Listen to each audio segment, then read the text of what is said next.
gentlemen, welcome back.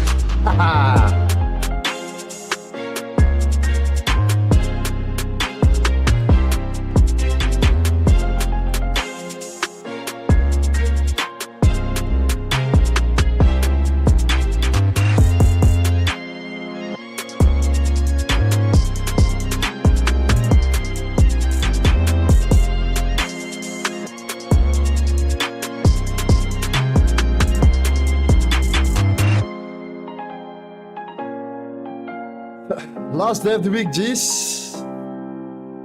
It's that time.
What's happening, G's? Welcome back. Happy Friday. It's always a little bit annoying when it's Friday because you know the week is gonna close down. We would like to trade on a daily basis here, but sometimes we have to take a little break, re-evaluate, do our pre-market analysis in the weekend, do our, work, put in some education as well instead of always being in front of the charts. But today, we're still gonna enjoy the weekly closure. So I'm looking forward to that. Let's have a conversation and see what we can do today once again. Gold bounced from that level, G's. Gold bounced from the lows. Eventually it was bottoming out after it came down. And now we're slowly and steadily creeping up. So we have to talk about it. All right. First of all, let's see what we have with us. As always, make sure you smash up that like button here. Thank you for the love. Thank you for the support. We're heading towards the 100,000 subscribers. So make sure that you subscribe to this channel. We're getting very close now. All right. Let's see what we have with us today. Christian, thank you. Thank you. Dankjewel. Dominic. Nebosha.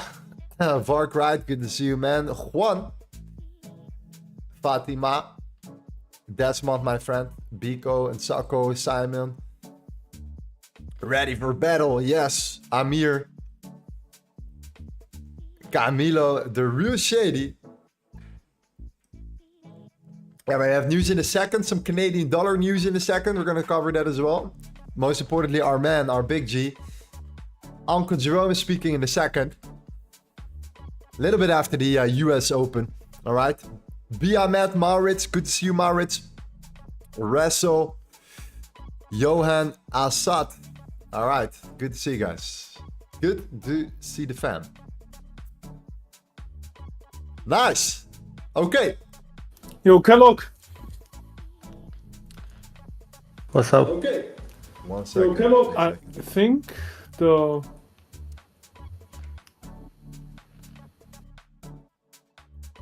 There we go. Indices were going down, man. 1 second, this. Again. Trading floor. Trading floor. Give me a moment.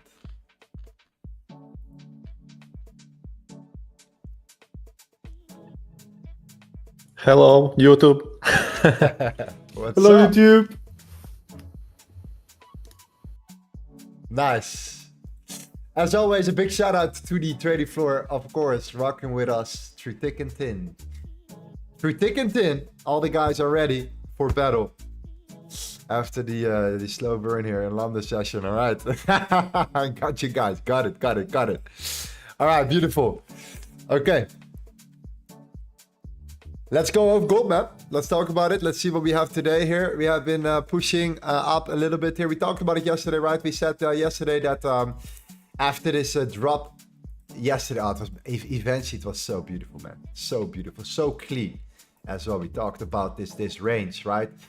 The consolidation, expansion, retracement, and then that continuation was so nice, so nice. Now we came down, and eventually what we wanted was that bell curve, right? We wanted to say, okay, we came back to daily support, so we're not gonna sell into daily support. Okay, when price eventually started to come down here, we tapped into the lows, which are the previous highs, right? The previous highs of that daily level. Super strong level here. We closed this daily candle above here. I have to say though, this daily candle looks very forced. It looks very forced. It looks like we're pushing up and everything looks bullish, you know, based upon the 4 hour. I'm like, yeah, man, this looks good. We have that trend, we're holding up. Everything looks just very good for gold based upon what we're seeing here with that daily support as well, right? At the same time, but still, I think when we look at the daily now, you know, look at the daily candle in the first place here, we are tapping into, you know, some resistance now at the moment, right? This is that resistance, that 2504, 2503 level is that resistance level as well on the daily time frame. You can see that we have been holding above it for you know, multiple daily candles. Every time when we wicked below it, we came back up again until we finally broke it. And this is actually the first time now after that break that we're retesting that resistance as well on the daily. So yes, the 4 hour looks fantastic, but the daily now is in that resistance. And also we didn't really print a really strong bottom wick either. And then combine that with some news, or news in this case, an event of Jerome Powell speaking later today, talking of course about the potential interest rate decisions, right? The rate cut that potentially will come in September. So all in all, right, gold pushing down here, and then in this case, of course, you know, knowing that the dollar also has been really weak the whole week so far, you can see now that we're also formulating a range for the dollar. So the dollar is in a range, right? It's not giving us a clean, clear direction. What we have seen though is that, of course, ever since the pre-London, right, the Asian session, you could say, let's see when we opened up here. Yeah, right as when we opened up, we have been just coming down with the dollar very slowly, very slowly. And now New York opens up, right? So Asia and London was extremely bearish for the dollar. Creeping down, getting towards this support, right? And gold now creeping towards that daily resistance. So we are at a tricky spot here, right? We are at a stage now where I could say the 4 hour looks extremely bullish, right? The trend is upwards. Of course, we did came down, we held that support and we're pushing further, but the daily resistance in combination with the dollar now finding its support with Uncle Jerome, right, speaking in around an hour and a half from now. These things are there to be taken in consideration as well here. Could easily flip, would not be the first time that would actually happen. If you go to the 30-minute time frame, right, and we go a little bit into the current structure of gold right here, and you look at the current session itself right now, then we have the Sunday open right there at the opening price around 2506. So that's a critical key level to take in consideration as well. And like I said before, we like to work with ranges, right? We have this overall bigger range. We have like a sub range right here as well here. So you do find the daily resistance aligning with, of course, the range that we have been creating.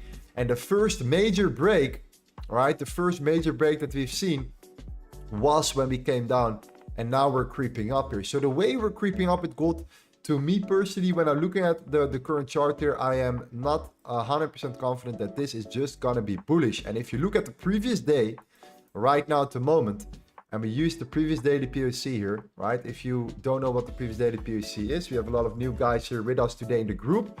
Let me go over that one real quick. Download the ebook right here, because we talk about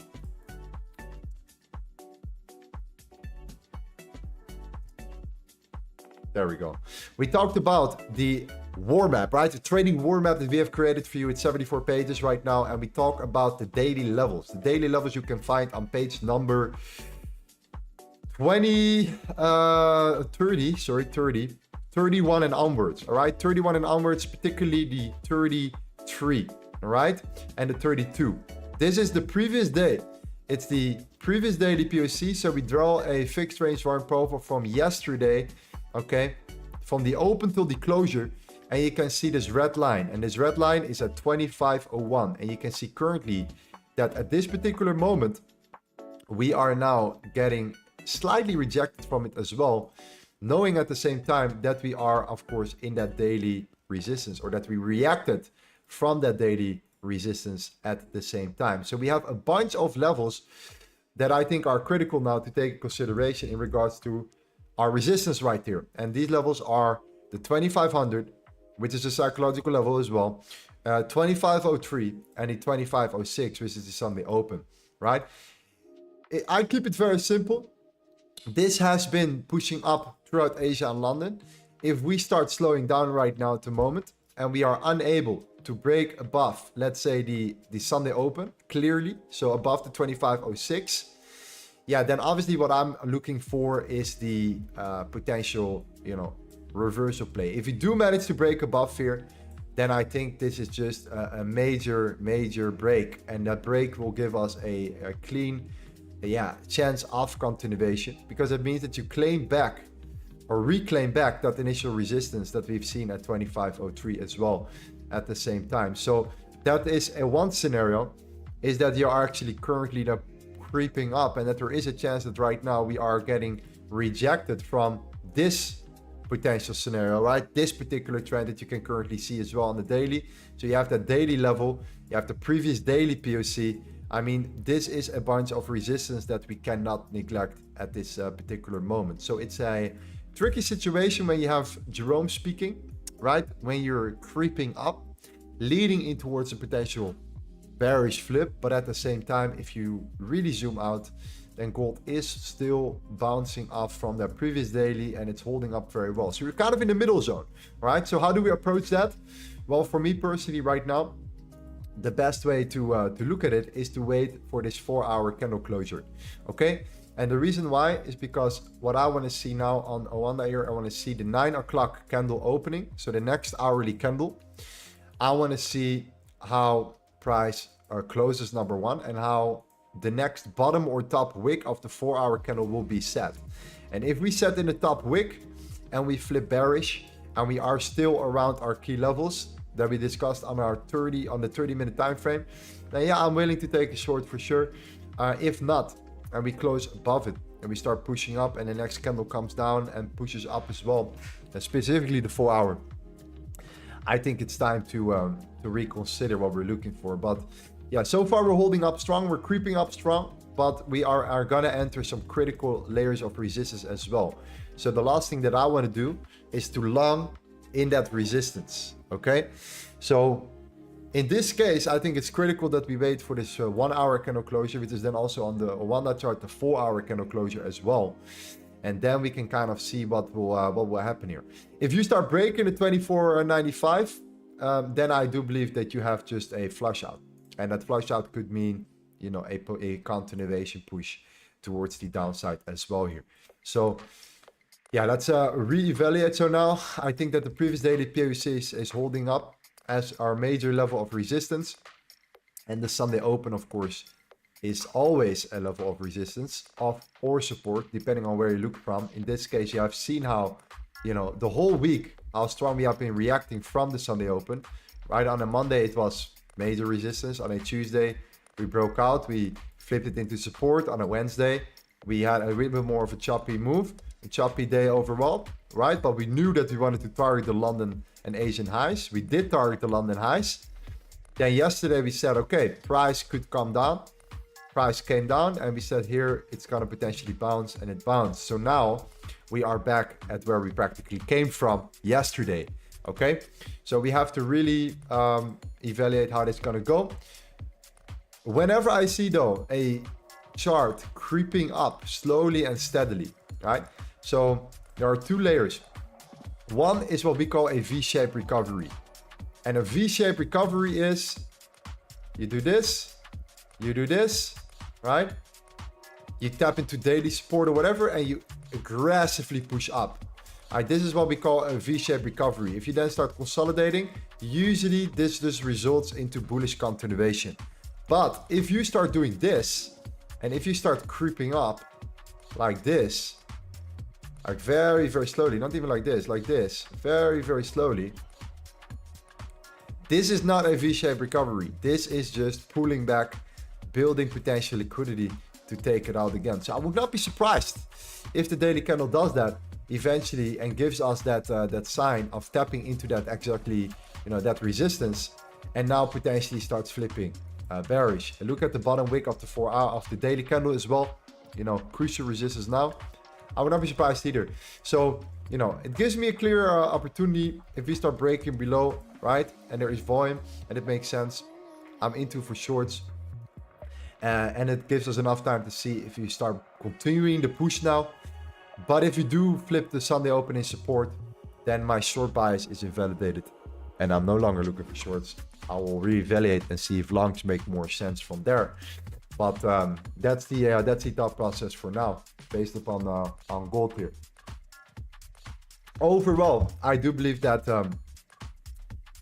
the US Open will tell the story, and the actual news will have the outcome here. But again, it's a Friday, so keep a close eye on a Friday. Friday is usually the day when the most people get get wrecked a little bit. Monday and Friday, all right? So be careful also with the weekly closure.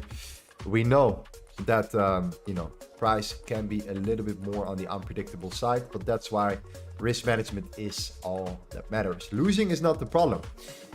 Losing a trade is not the problem. The problem is risking more than you're supposed to risk when you take a trade, all right? That's the problem, all right? So that's important. Please be cautious with the risk you take on a specific Friday, and don't really worry about it if you're going to catch a big move and you are on the right side. You are potentially going to get a big move. Usually the Fridays also give you a significant amount of pip volume. So some guys have that go big or go home mentality. Usually on a Friday, that's a little bit on the tricky side. All right, take care of that. Let's see what the chat is saying here. Big boss fishing, Lorenzo. Uncle Jerome will confirm rate cut. This should be bad for the dollar and good for gold. What's your opinion on this news? Well, they have been speculating about rate cuts already for a long time. And I do think that they're going to potentially talk about it again. But the question is now, like based upon Uncle Jerome here, is the rate cut priced in already? Because you have to understand the dollar has been coming down the whole week without a single proper retracement, right? The whole week we have been just tanking.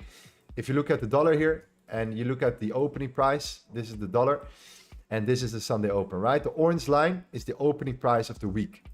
So you can see right now here that there was not a single pullback towards the opening price of the week. We just have been coming down on a Monday, on a Tuesday, on a Wednesday. Thursday, we had somewhat of a recovery, which set in a higher high, by the way. It set in a higher high, and we are now slowly creeping down. So we're kind of, like we talked about before, we talked about that potential, bell curve scenario.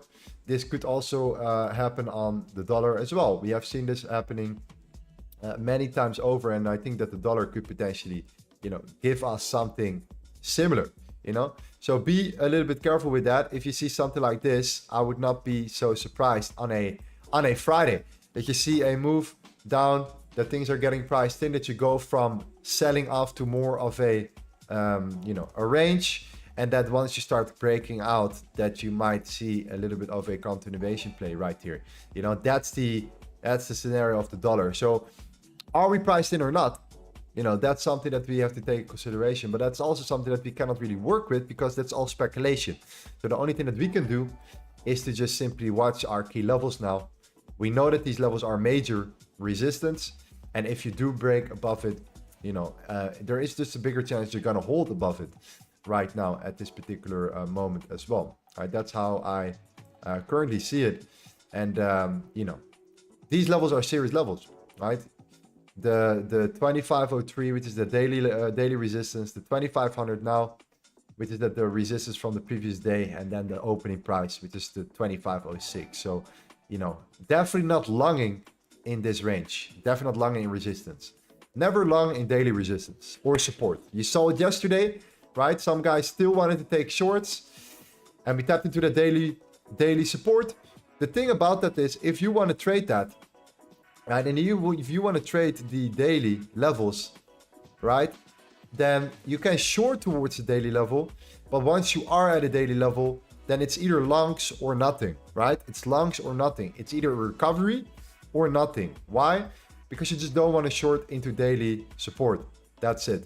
If you want to continue your short, you wait for the next day. You wait for the daily candle to close below it. And then the next daily candle will give you that confirmation for it to potentially drive down lower.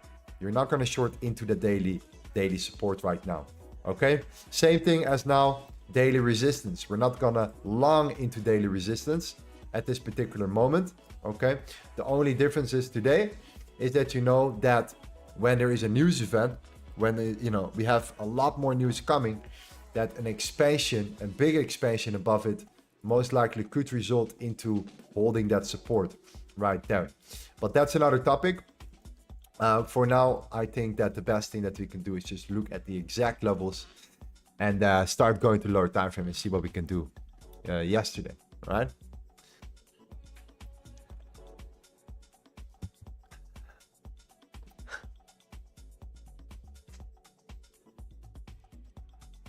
Yes. Sir, where's the safest place to buy gold? There is no safe place to buy gold right now because you're in daily resistance. You are in critical resistance now.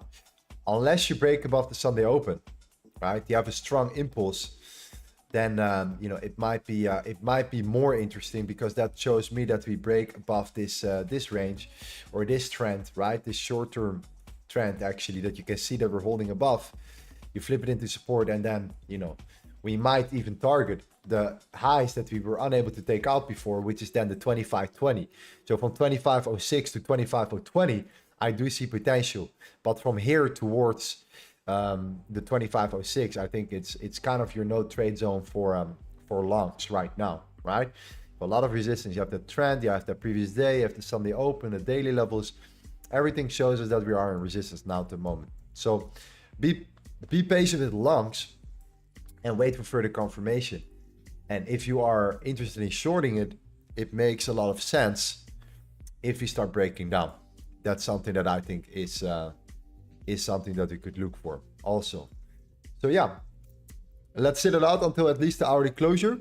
See where this hourly closure closes. If this 4-hour candle can help us understand the strength, right, the volume that comes into the market, and see if it's possible. For now, we're holding up very well. We're holding up very well, but we're gonna see how that goes over time. Okay.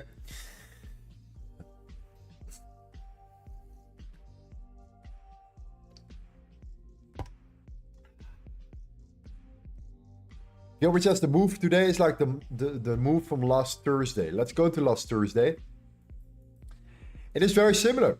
It is very similar. It is definitely something that we are seeing here that's slowly building up until indeed the 4-hour candle opens up, right? The 1-hour candle closure around the move here, right? So we saw that move down aggressively indeed. But yeah, I do agree. It looks very similar. The build up looks very similar, but the market rhymes, it's not identical, right? So we always have to wait for the confirmations. Now,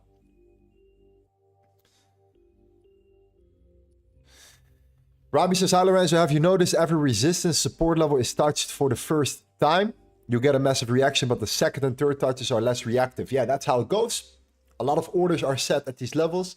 The second time it gets back to it, less orders are set at these levels, right? Potentially. So the more you reach, the more you touch a similar level, the weaker it potentially can get, right? Definitely. Matthias says, Lorenzo, Nasdaq has lost the trend. Yeah, well, we talked about shorting Nasdaq, right, yesterday. Remember? We wanted to short the Nas, and we said that we wanted to see the Nasdaq yeah, once we broke below the previous, the current weekly POC it was, right? We had the Monday, the Tuesday, and the Wednesday set. And we said if we start breaking below this level, right, we wanted to take a short. And then price just absolutely tanked. And it never, ever came back throughout the live stream. But it did came back right as where the limit order was placed. Like very, very close. It was maybe, it was right here. It was so close, and price continued to drive down. And currently you see again the same thing happening here for the Nasdaq, which is that build up here. So my analysis for the Nasdaq is now the following. What I'm looking for with the Nas is this level, is a higher level, 19,585. And then the previous range as well aligns perfectly. So major resistance is at 19,858, sorry. Not 85, 58. And then we have one more level at 19,802. So yeah, at one of these levels, yeah, I'm definitely interested in seeing if price could continue to drive down here. But we'll see about that one as well. But yeah, it's creeping up, man. It's creeping up slowly. And that's usually not really a good sign when the news comes out later on, or when an event takes place, like of this importance. And the reason why this is an important event is because everyone is asking about, or everyone will ask about the rate cut. The rate cut is what people are waiting for. And if that happens, this will have a major impact on the economy and also a major impact on the dollar. It will usually not be good for the dollar if the interest rates get reduced, all right? It becomes less attractive to invest in the dollar, to lend out your money. And that's what you're seeing here. The chance of a rate cut is now 70%, which is significantly higher, right, than it was. It went down to like 50%, and now it's back at 70%. So there is a lot of uncertainty, but we're still leaning in towards a higher chance of it being an actual rate cut. But the question is now, are we going to experience a sell the news event when it actually happens? Okay, so be patient today, and then things will be fine.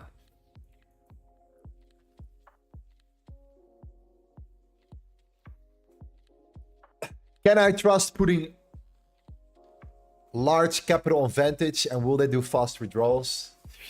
Yes and yes. Yes, I have been putting a large sums of capital on Vantage, and I still have large sums of capital on Vantage.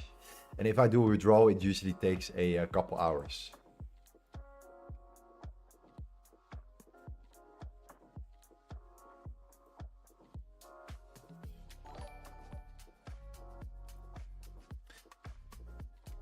Lorenzo, so if the rate cut is announced, dollar will pump and gold will drop. It should be the other way around. If you look at it from the angle, it should be the other way around.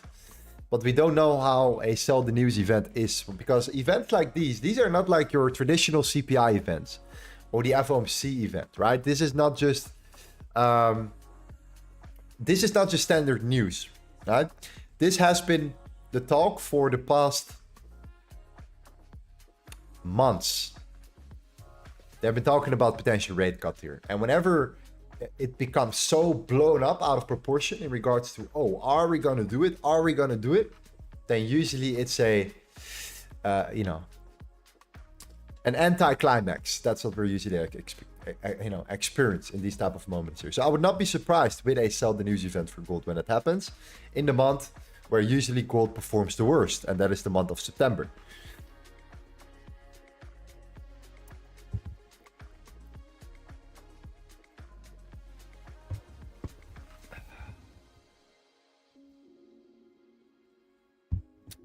They call that buy the rumor, indeed, sell the news. Buy the rumor, sell the news.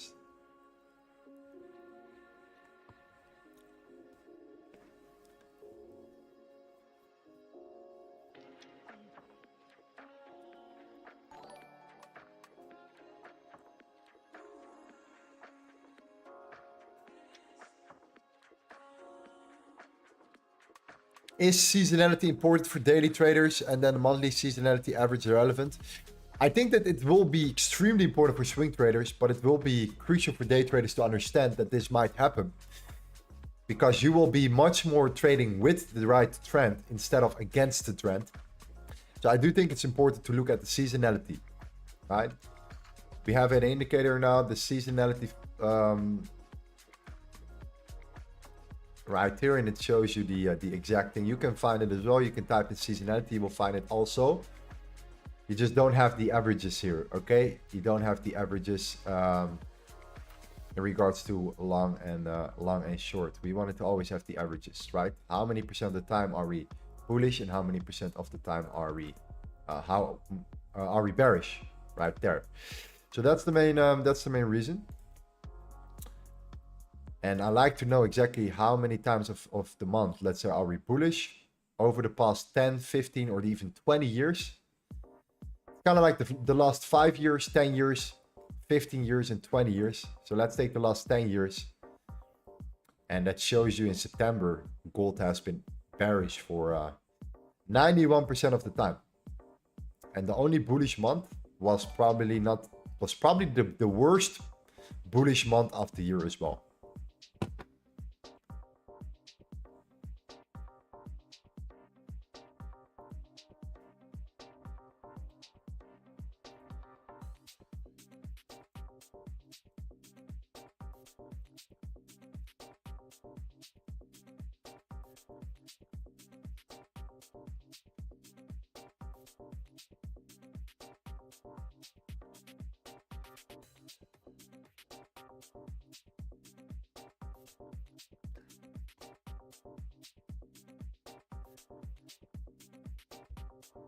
Sakari says, why do you complicate your trade?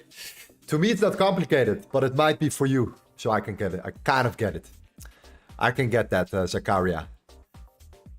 Big Boss Fisher, the big question is, will Uncle Jerome sink the US twice in 1 month? NFP was the start. It could be. It could be. It could be. We'll see.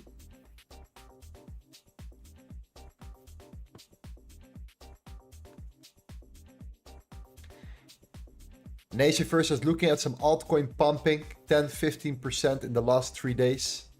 I agree. I agree.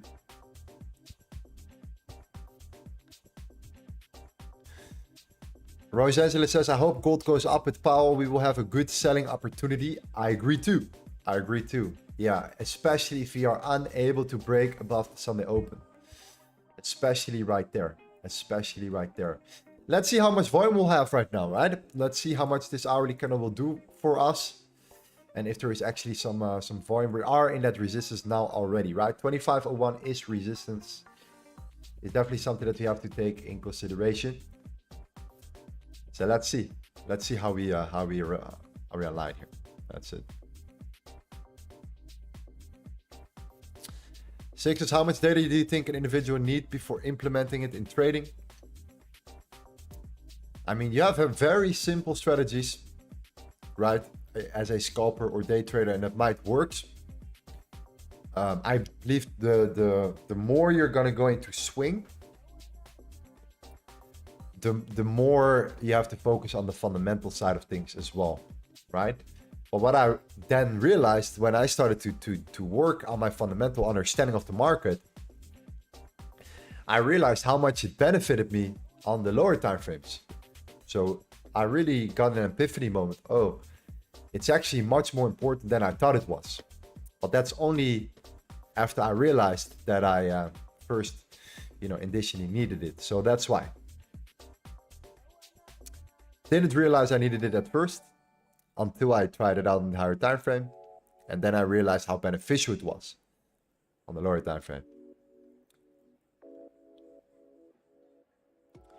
Obviously, it will be less relevant if you trade on the 5 minute. But it all depends on the 1 hour. And if you are looking at the 1 hour as well, then I do believe that you want to understand what's happening.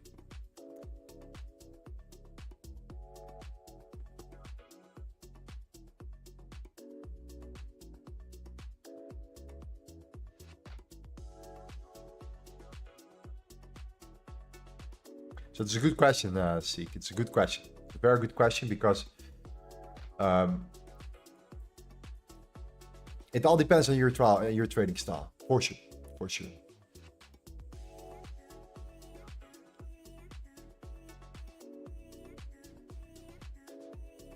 It's also the mindset, right? Some guys have more like, I don't care what happens in the market. I don't really care about the economy. I don't care about anything like that, So when I see this, I go long, and when I see this, I go short.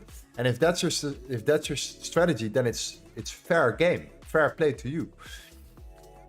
Because nothing I could say against it. Because if it works, it works. So you should definitely do it. For me right now, I'm in the stage where I want to understand why. I want to go deeper. I want to understand why things are moving in a certain way. And yeah, it's purely out of interest, self-interest. That's all it is.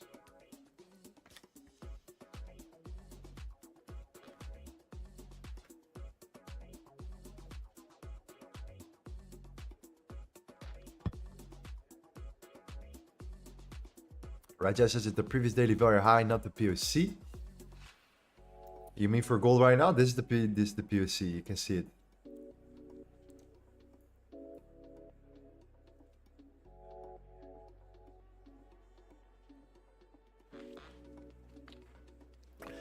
Rowan says they might manipulate prices before taking direction.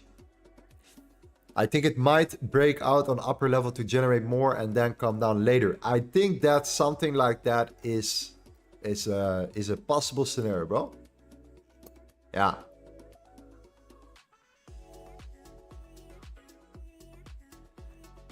Yeah. Totally. We just cannot buy in daily resistance. We cannot buy around the 2500 like leading into the Sunday open. I don't see any buys here. I would have seen buys lower, but not right now. Now we're heading in towards these daily levels right there. Now, the same thing as we didn't want to sell yesterday when we tapped into that daily support. We have that daily resistance here. So we can buy in the daily resistance, same as we don't want to sell in the daily support. So it's either sells or nothing. And yesterday when we came down after selling, it was either buys or nothing. So we'll see. We'll see what price does. Because we are in resistance now. We just need to see more weakness for it to potentially go.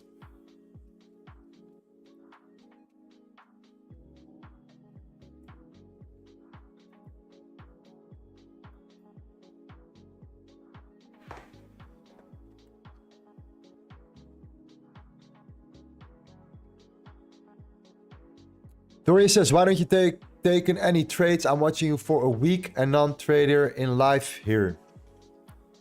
I don't know what you have been watching, bro.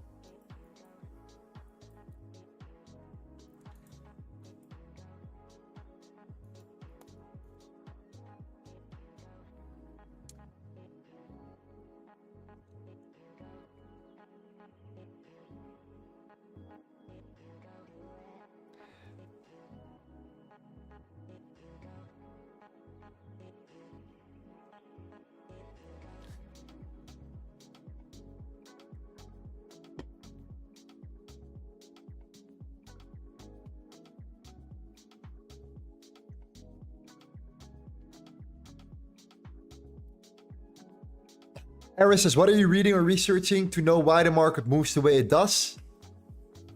We look at a couple things. We look at the supply and demand data for gold. You can find it on gold.org. You can go to gold.org and you can find it there. So that's this website right there. You find a lot of information. You have the valuation against other commodities like silver, like platinum. That's a good way of looking at it. How much are we extended against, overextended against silver? That's also another layer.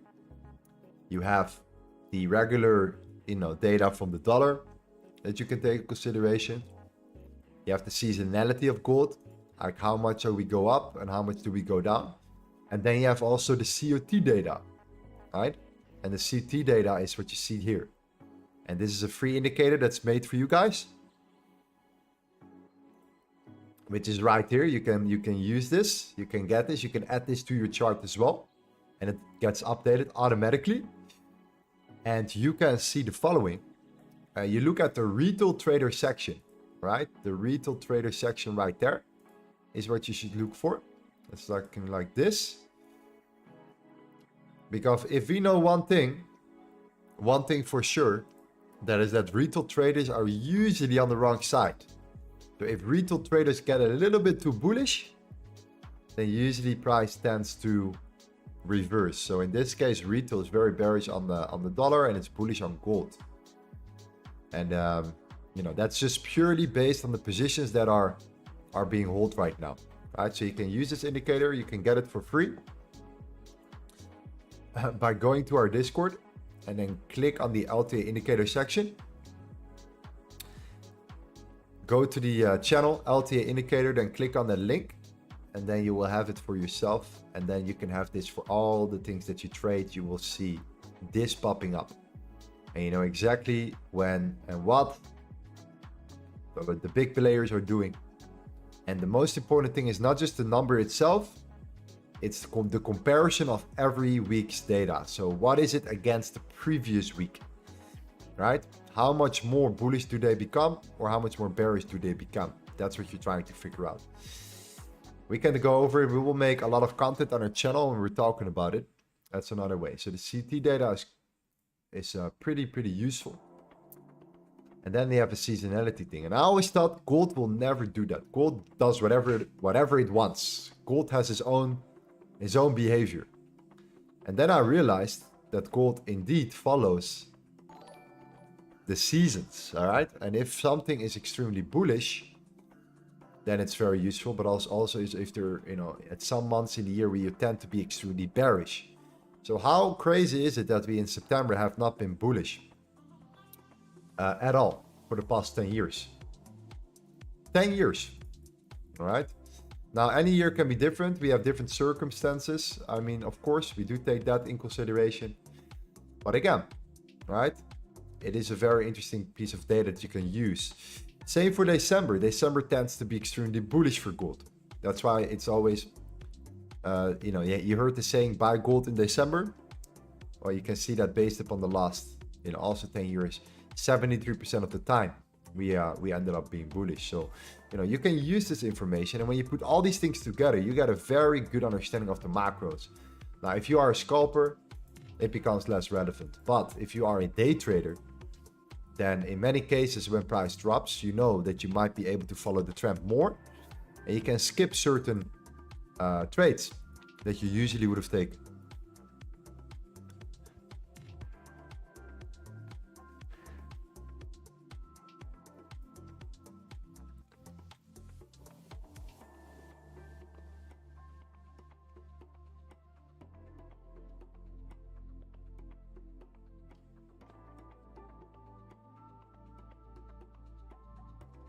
Is it seasonality indicator exclusive? No, you can find this out. You can find this out as well. Yeah. Seasonality indicator is very easy to find. Even the CT data also, you can find it. But, you know, we're working on some indicators now that will just plot it technically. It's much more easy to understand when it's technical, when it's a technical indicator based upon the fundamentals, instead of you having to dissect and understand the data all the time. That's what it is.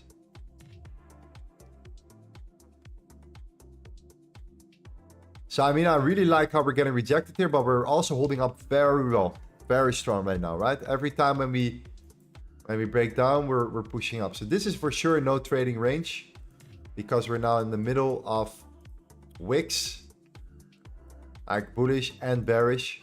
You can see clearly that we are just, you know, in the middle right now, kind of holding into resistance, but at the same time, we do not really want to come down either. So we're kind of in the middle now, and it makes a lot of sense that gold is a little bit slower today, before the news, before the event.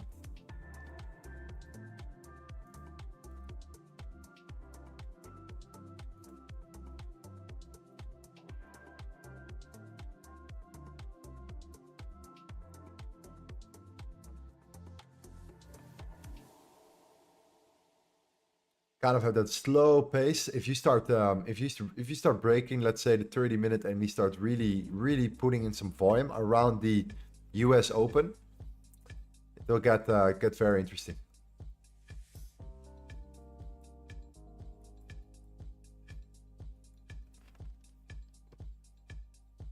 What are your expectations for Powell's speech today? Anyone who's asking about what we're looking for, make sure that you come on at 8 a.m. We'll be there.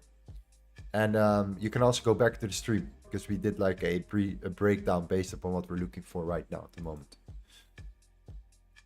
So yes, we are getting there. But so far, previous daily POC in rejection mode.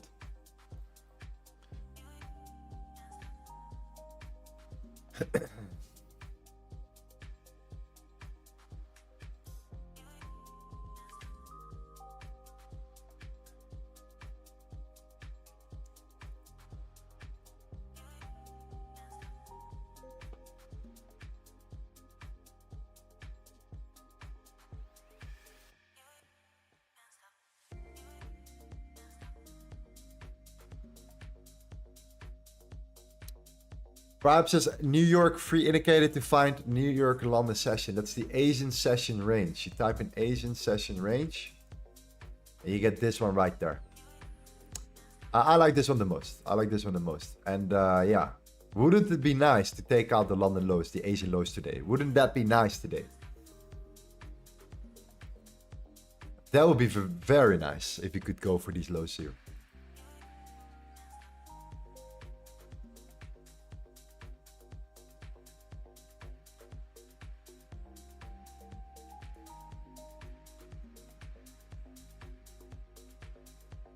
But we're holding up very well.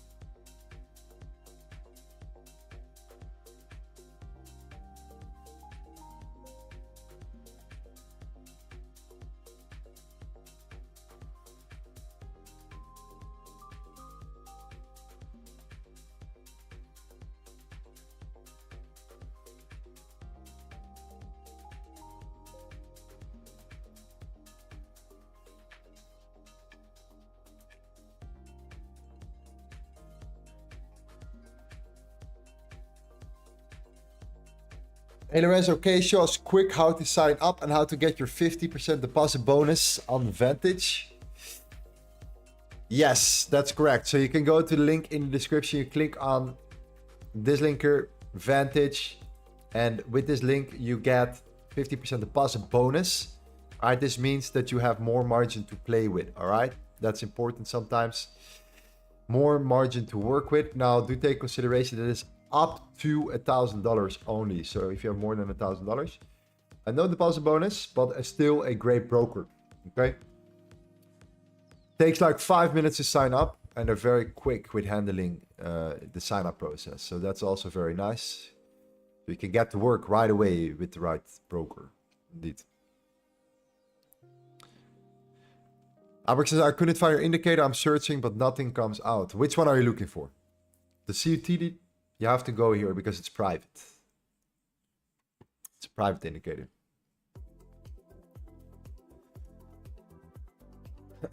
It's free, but it's private. It's unlisted.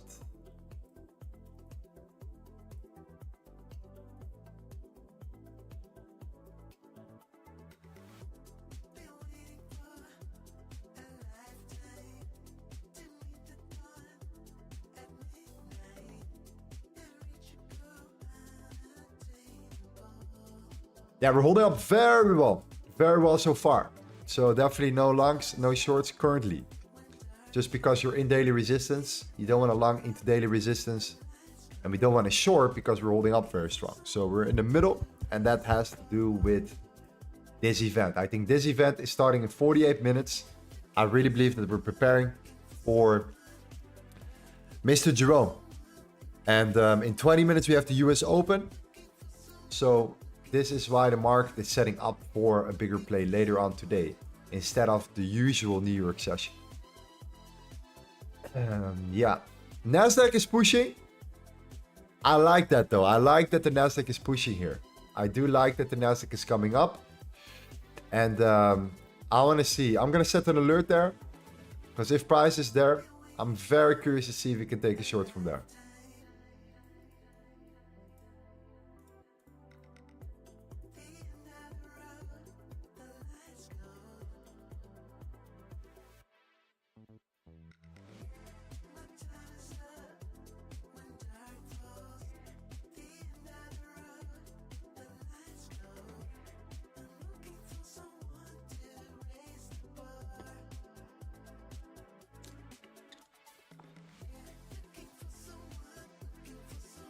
Does Vantage charges for stock tradings? Yes, you always pay for a stock. A broker as well. If you buy a stock, you also pay a broker a stock fee. That's pretty normal.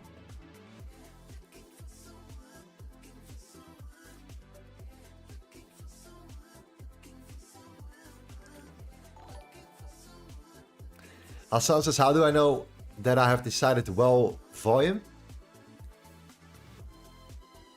At the right volume? By using the ebook, my friend. Then you can look at it, right?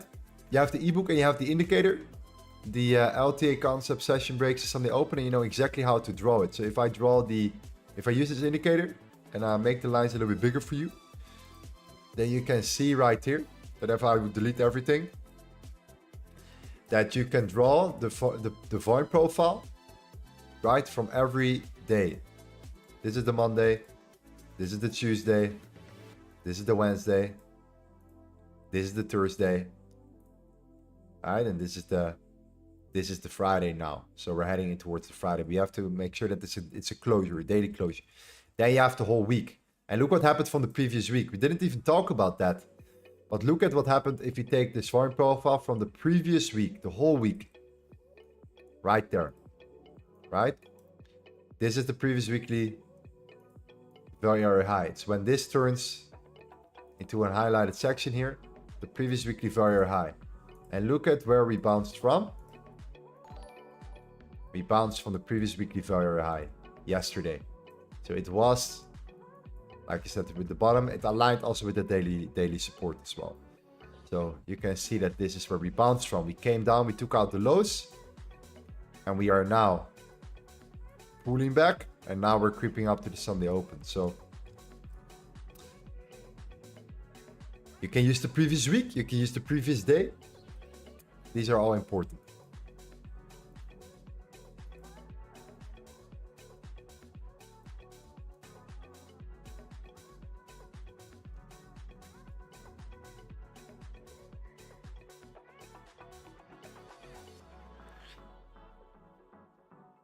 The buyers can come later. They can push the price at any time. I agree, man. I agree. I think that price could still push up slightly here. Yeah. Yeah, I think that we're holding up very well. The reason why I cannot short it or long it now is because we are in this daily resistance. So the daily resistance is there. So, you know, longing here would not be that not be that beneficial now at the moment. And align this then with the weekly candle. The opening price is there as well. So, you know, look at this indecisive candle, by the way. Look at this weekly candle currently that we're creating. We came down. We did not completely came down here, but you know, even if you just close this weekly candle, it gets very interesting the next week as well. So yeah, we have not seen an indecisive candle like this yet. We might experience something like this as well, but no, this is a much more indecisive candle that you can see currently. So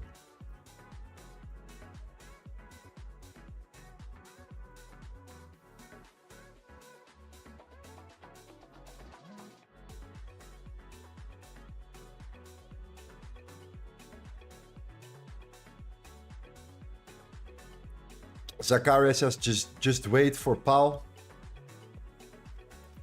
Yeah, I agree.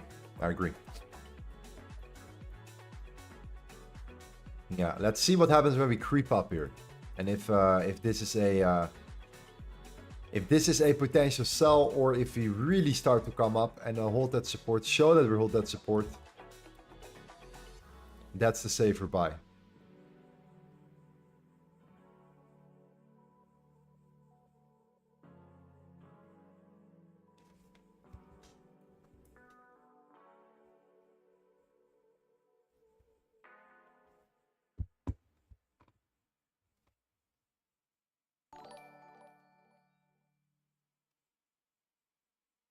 Can you look at the book map on gold?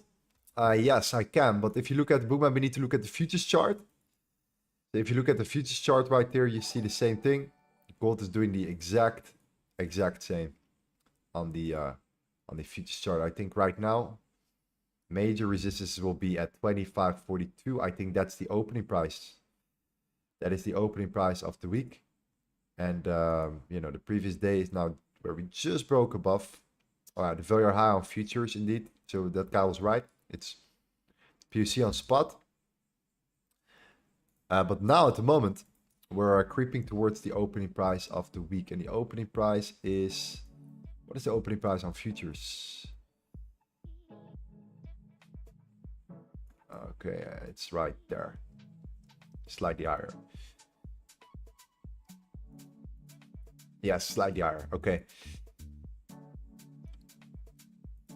So if you go to the book map, you can check out the book map real quick for gold and see what's happening on that end as well.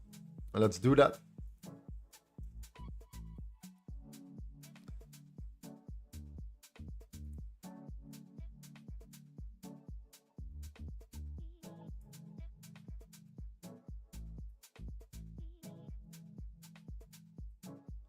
Kind of check this one out right now. Look at what you're seeing here. Look at that push towards the upside right there. Okay. A lot of resistance currently sitting there. You know, a lot of orders that are placed. So obviously it gets drawn towards these orders. But look at these. Look at that massive order below here. 2,510 on futures. There is a massive order below here. So I would not be surprised if we tap into it. And if we hold strong and we hold resistance. Why is there such a big order at 25.10? What is the reason? Well, let's figure out what the reason is. Why is there such a big order at 25.010, which is right here again? It's that it's a daily resistance, right? It's that daily support, sorry. It's that same level that we've seen here on the daily time frame. That's the reason why. I think there you know, more orders are placed below for some reason at this particular moment as well. So that's an interesting thing to think about. I'm not only looking at, oh, are we going to hold here? But that's all speculation, right? Are we going to tap into it? Are we going to hold here? I think we're going to go and use this as a magnet. But once that goes and these orders are taken, is there a chance that we flip reverse towards that 25.10? I mean, that will be interesting. So I'm going to keep a close eye on that level to see what happens there. Very interesting. Very interesting, very interesting.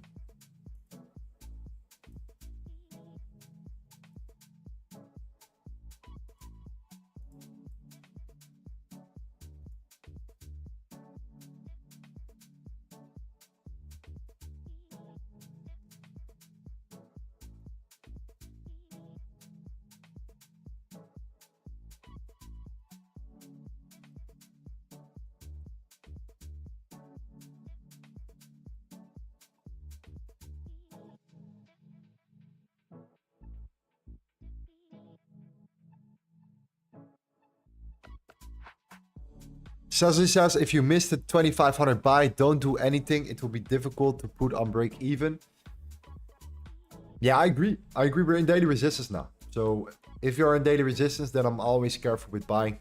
Same as that if we're in daily support, we're not going to sell into support as well. So either we break above it and we look for continuation, or we get rejected and we look for potential reversal.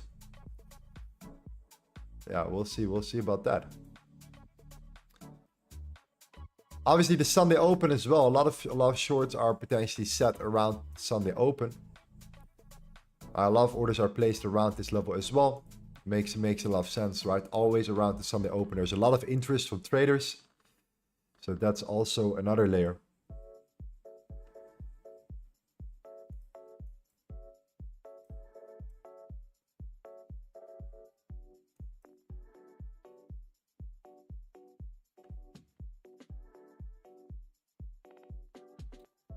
So I'm actually now leaning more towards sells until I'm really proven otherwise. I'm actually more leaning towards sells right now.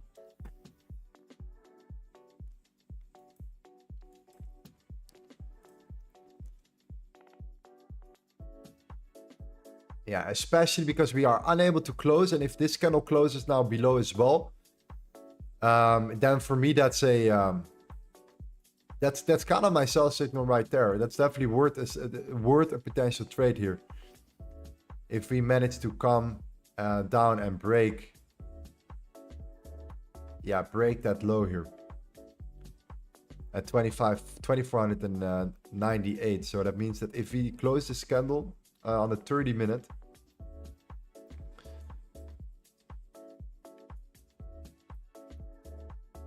let's see how big the stop needs to be though. It's pretty big though, but it doesn't really matter for me personally based upon the fixed contracts, but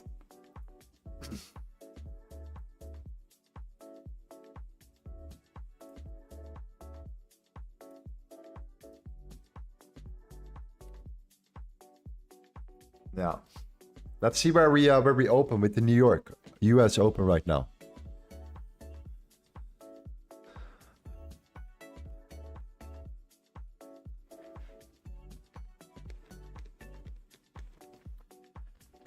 As he says, from the bookmap data, I see a lot of sell orders. The only thing with the sell orders is that you also have to take consideration that that also can count as liquidity, right? So sell orders can also mean buys. Like if somebody buys, somebody has to sell it to you, right? So if there is a big buyer, then buyers can, you know, push price into these levels to get that liquidity also.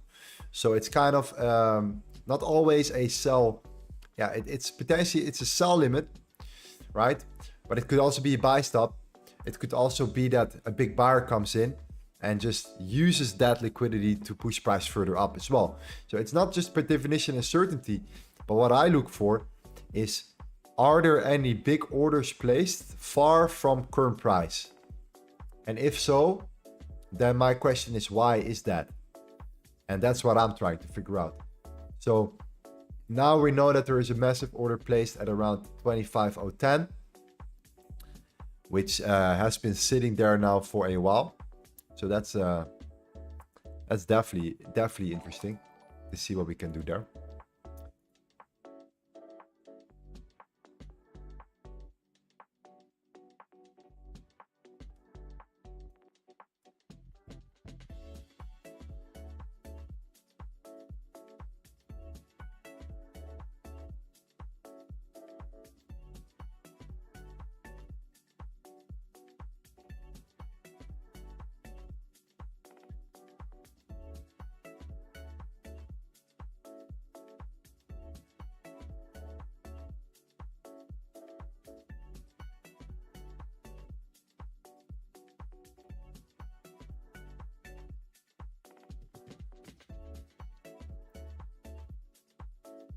Yeah, 5 minutes for that New York Open. So let's go, baby. Let's go. Give us some volume. Nice. It's a good start. We're heading towards some speculation now before the US Open. And then, of course, Uncle Jerome.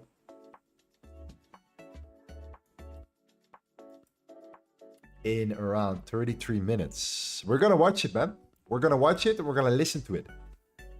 We're going to watch that and watch the chart at the same time. Because we need to listen to my my big old friend right there.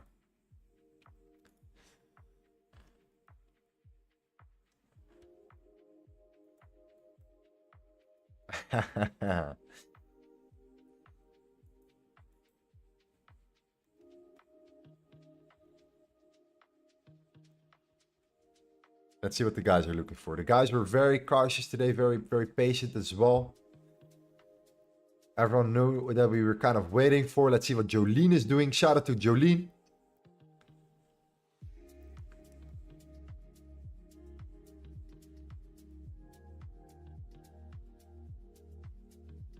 She's looking at the dollar. Right.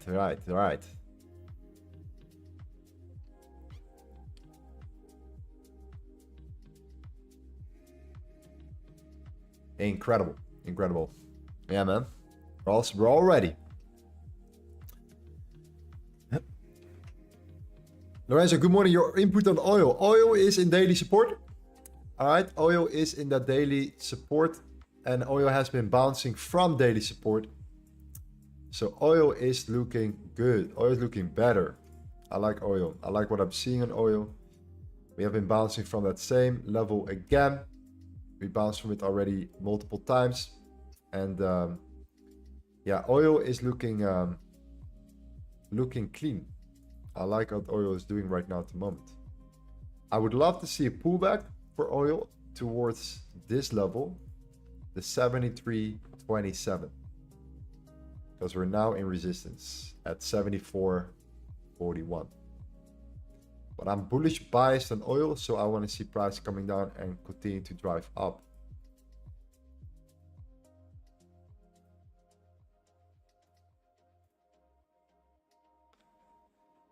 Yeah, and if objectively speaking, now look at gold too.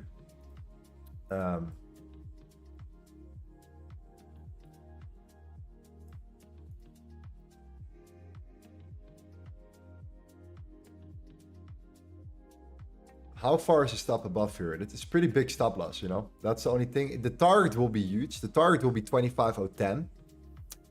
But the stop loss will be, if you want, you know, if you want to play it safe and you want to sit out Jerome Powell and you aim to go down, you have to put your stop loss a bit bigger.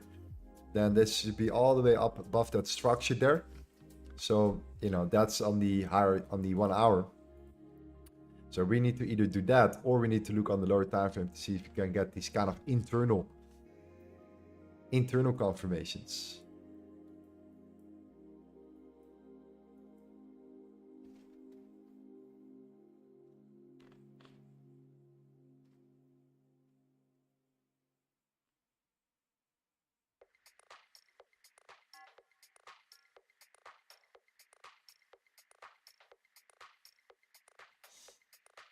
Now says I can't hear English very well. Can you add subtitles to the next video? I've been following you for over a month. I can only understand it a little. Your analysis is very good. I wish I could. Unfortunately, you cannot. You cannot put subtitles on a live stream. Unfortunately, I hope they do it at some point. I hope they fix that at some point. That would definitely be. Yeah, that would definitely be nice. That would definitely be nice if that would be the case, sir.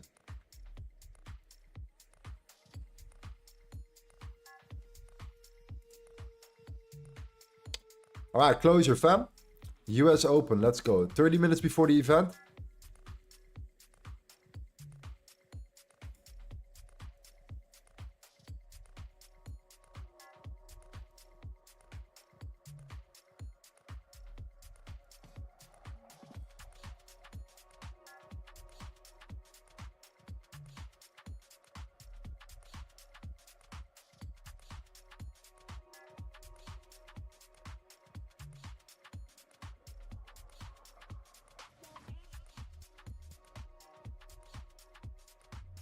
Some insider information, someone?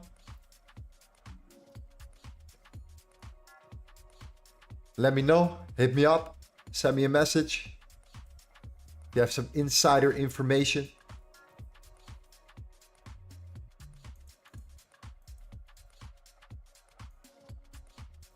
Thank you very much.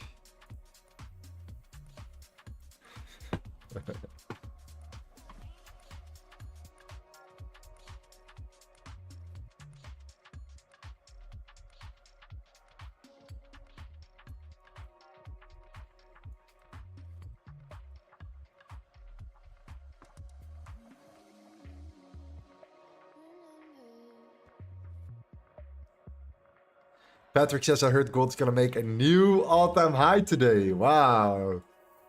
That's some serious commitment right there, my friend.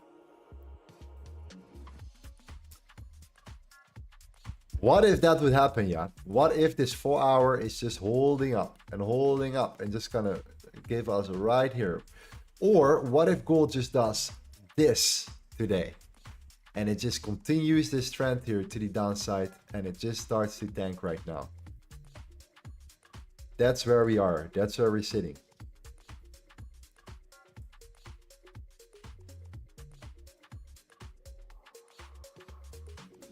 What I personally believe could happen here is the following. I really think that there is a scenario where we go up one more time. One more push up towards the Sunday Open, potentially. To then see if price from that moment onwards can reverse down here. So that final squeeze keep in mind, the Sunday open is the best level to take a trade from. The reason why, if you are short biased and you want to take a short there, then I see this as a really nice and clean potential entry right now, right? Something in that manner. That means that sellers that are coming in now potentially get stopped out one more time before the real move happens here. That's kind of the, you know, the thought process if you're looking for sells. If the sells are your bias here, if you start closing, you're now already kind of above the Sunday open, yeah, then we are back above again. And we know every single time when we close back above the Sunday open, we tend to, you know, go for something higher, right? At least a little bit higher.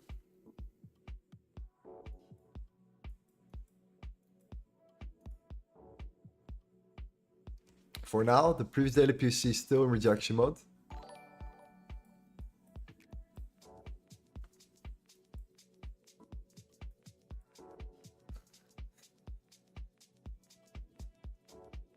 Jerome Powell in the chat. We got Uncle Jerome in the chat, ladies and gentlemen. Lorenzo Corrado, I call you in 5 minutes. Stop ignoring my calls. I got it, sir. I got it.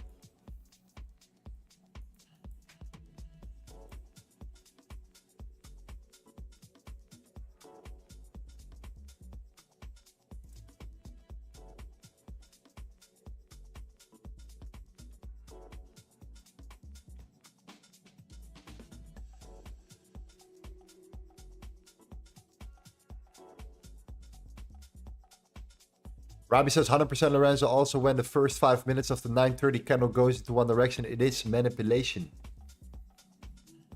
Yeah, it's a very, very, very tricky one. It's a very tricky one. It's a very tricky one. We still do have, however, this to think about as well here. We do have a new range that we're creating right here. That means that if we break out of this range and we start pulling back, we can use this range as our tool here. But it could also be, you know, the manipulation as well here. So we're in that zone. We're pushing down now. We're pushing down now.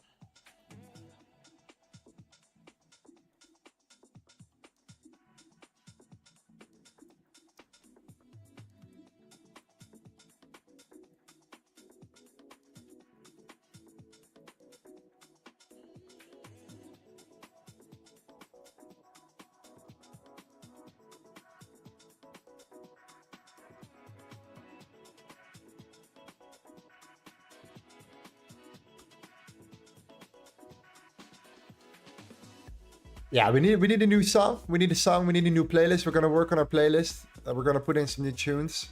Okay. We're gonna put in some new drill.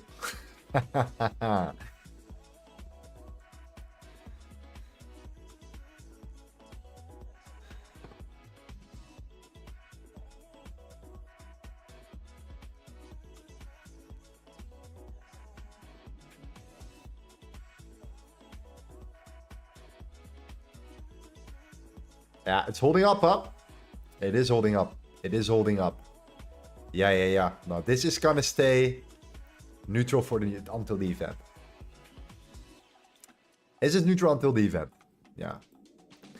You cannot trap me. You cannot fool me today, G's. You cannot fool me today. It like it screams to me, Lorenzo sell. You know the little devil on the left side. Just do it, man.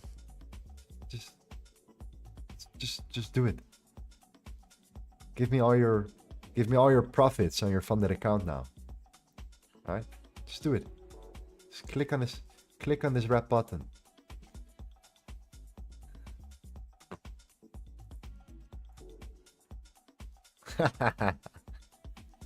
No. No. Not yet. Not yet.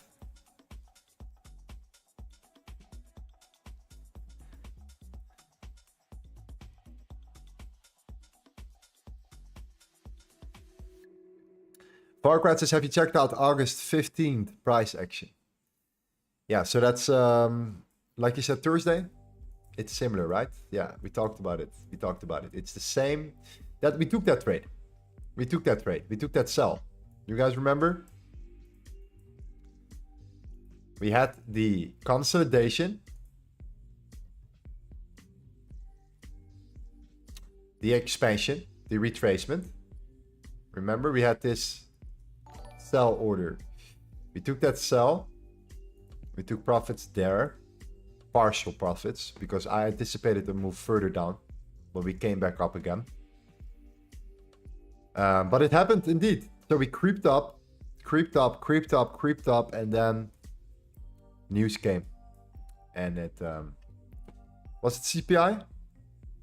Yeah, no, this was the CPI. The other news came, right? And it pushed price further down. So yeah, it is similar. But it's not the same. It's not the same. This is going to be a little bit more tricky because it's not a specific event.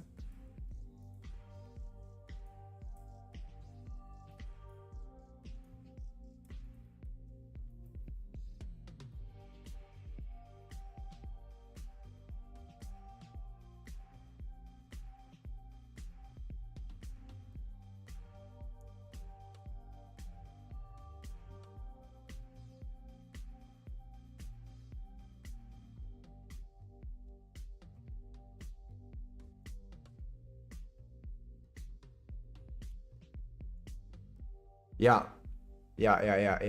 But you do have this nice, beautiful build up, okay? And we do have indeed, Uncle Jerome speaking like 20 minutes from now. We have the futures chart also seeing that rejection right here. So we're very, very close. The Nasdaq is also almost where we want it to be, a little bit higher than it is now. We have the alert set, correct? We do. No, we don't. Wow. Okay. Let's set these alerts. So I would definitely look for sells here. Definitely look for sells there. That's an easier one today. It's the 19,860 for me.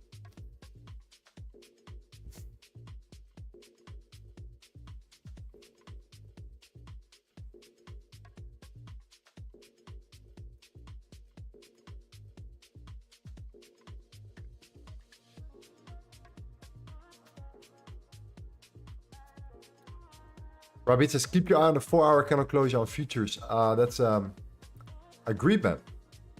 Agreed. Completely agree.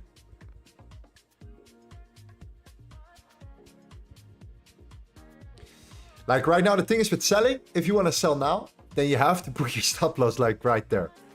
Like if you want to play it kind of safe, right? And you're short biased, because anything that will happen around this event, it could easily stop you out and still go in the direction. It still continue to drive further down. So yeah, putting your stop there is gonna be a big stop. It's gonna be a big stop. I mean, the target is still there. So if you are a risk to reward trader, right, then you still have it, still have it in your favor. But you know, it's not maybe what we're looking for now, right?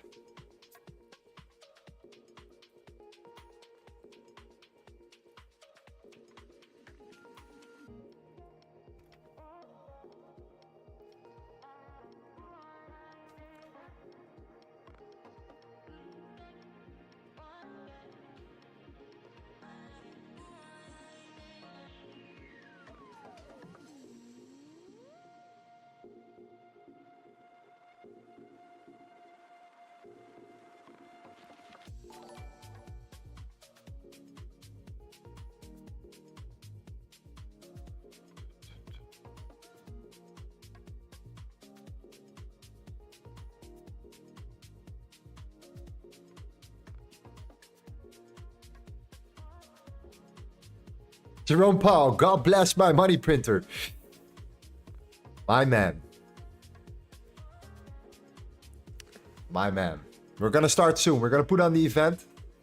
We're gonna find this on YouTube. We're gonna listen to him speaking. If this is your first time, then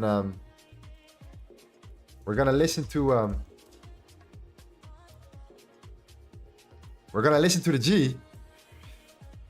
Yeah, we're gonna listen to this guy, right? And we're gonna let him get interviewed and see if he can give us a glimpse of information about what's currently happening here.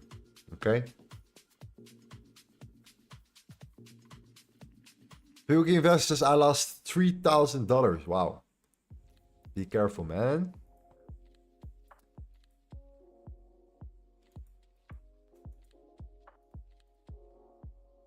Be careful.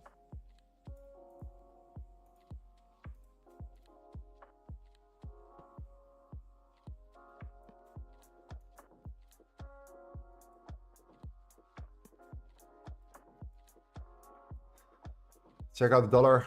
Dollar indeed is holding up.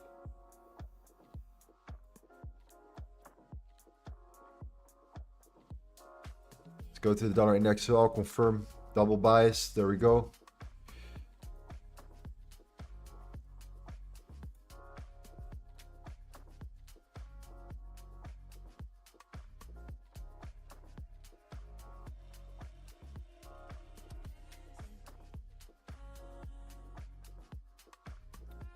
Yeah, so let's say right now we have this range. If we start really breaking outside the range, then, you know, of course I will be able to look for sales on the pullback. If that's the case here, but it might just be a massive move. And this 30-minute, look at this 30-minute. It's a very tricky 30-minute, right? I think personally we're going to stay in the range for now.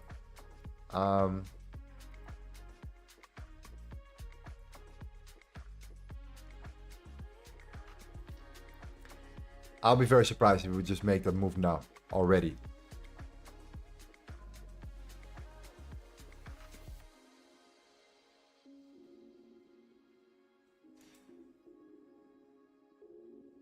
Just so you know. But maybe I'm wrong. Maybe I'm wrong. Let's see. One thing is for sure, we're getting more volatile now. More volatile now around this moment here. So of course the hourly and the previous daily POC are key. We actually have the current weekly POC as well. So we knew that this was going to be major resistance.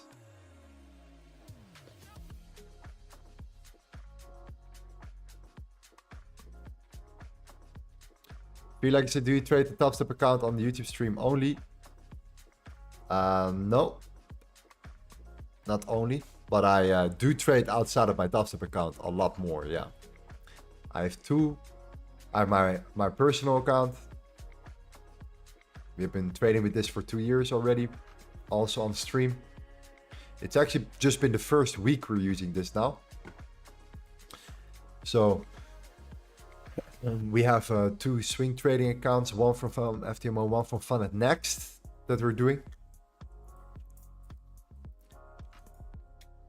So yeah, man.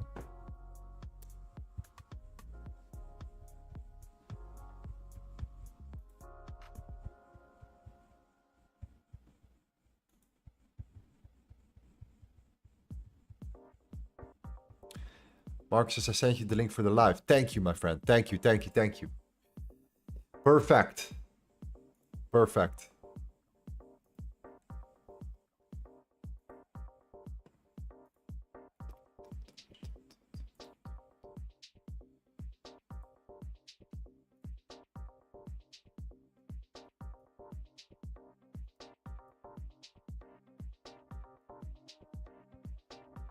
Looks so tempting, huh?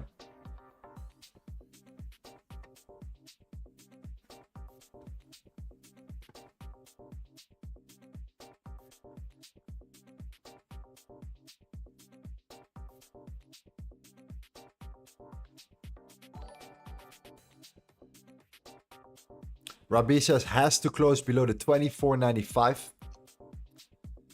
before this news confirmation, before this direction. Yeah.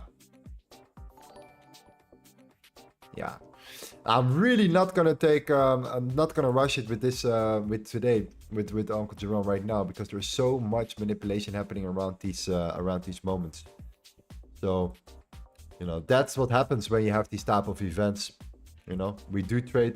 It's much easier to trade things like the CPI or the FOMC because that's one event, or like the CPI. That's one event and you're done. You know exactly when it's coming and how it's setting up. This can take gold all over the place. It can roll gold up and down and up and down. That was the last time you took a trade on live? Yesterday.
You only took a trade yesterday and the day before. So the last 2 days, yeah.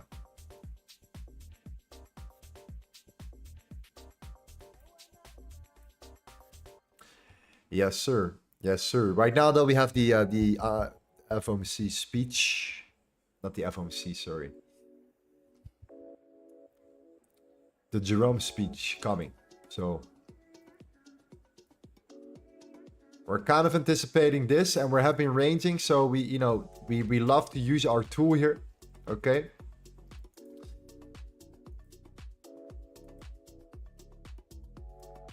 Which is the range. We can utilize the range now. We can say, okay, now we have a range. We didn't have a range before. Now we do have a range. So that's very, very nice.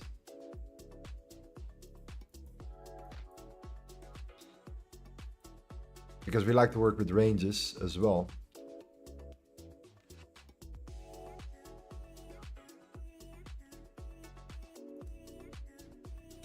If it's a buy, then this is what you want to see. You want to see this push towards the upside here. You want to see a manipulation now, push, break, down, continuation to the upside. If it's a sell, you want to break down, push, continuation to the downside. But you want to break structure. So it's actually really nice that we now have a nice range before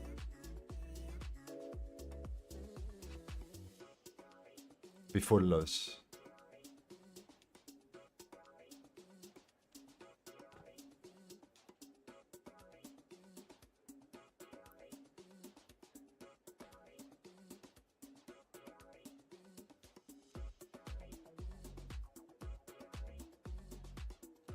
Is he ready yet? Is he ready yet? 8 minutes left.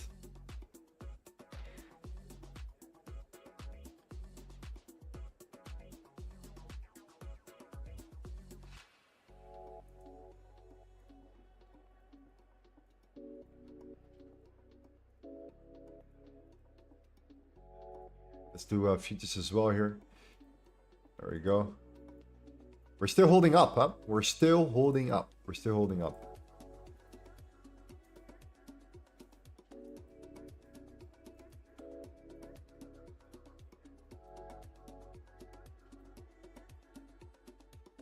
Lorenzo, we are at the VWAP. We are indeed at the VWAP right now. Yes, sir.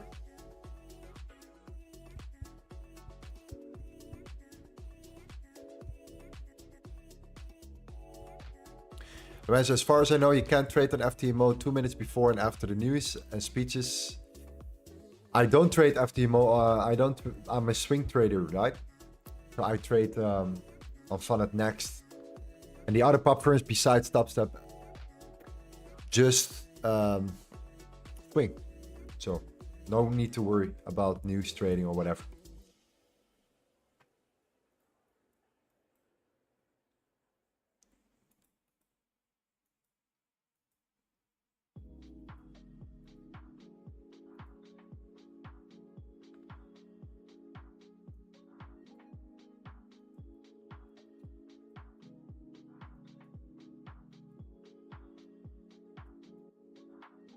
Yeah.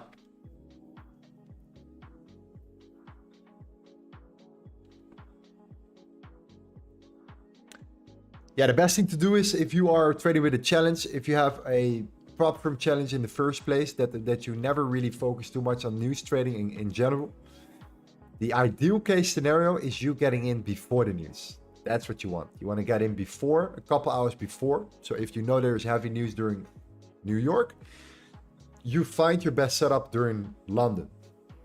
And then usually it could give you either the best trade of your life or taps you out on break even if you are in profit already.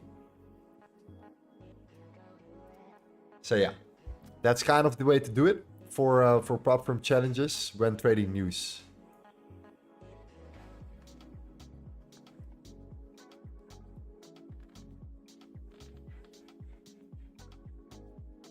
Robin says this could be one of those wild Fridays. We could get a 500 pip move. I agree, man. I agree. Look at the 1 hour. Look at how the 1 hour is holding up as well. It's so easy to just get into a sell and just think, price is just gonna dump down. It's so easy to just think that because that's what they're showing you. But then if you look at it, and like 5 minutes before Jerome speaking, you see price pulling back, the 1 hour closing indecisive. You know, that means you need more confirmation. More confirmation.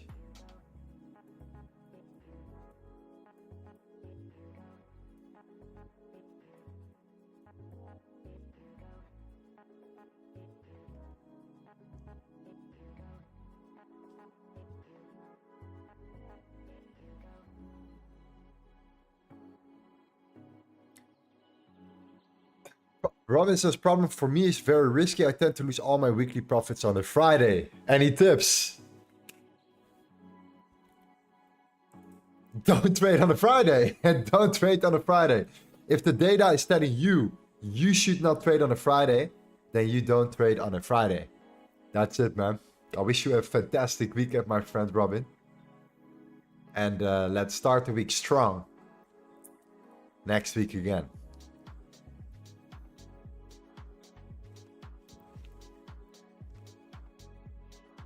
I personally have this with Mondays, for example. Mondays are for me also.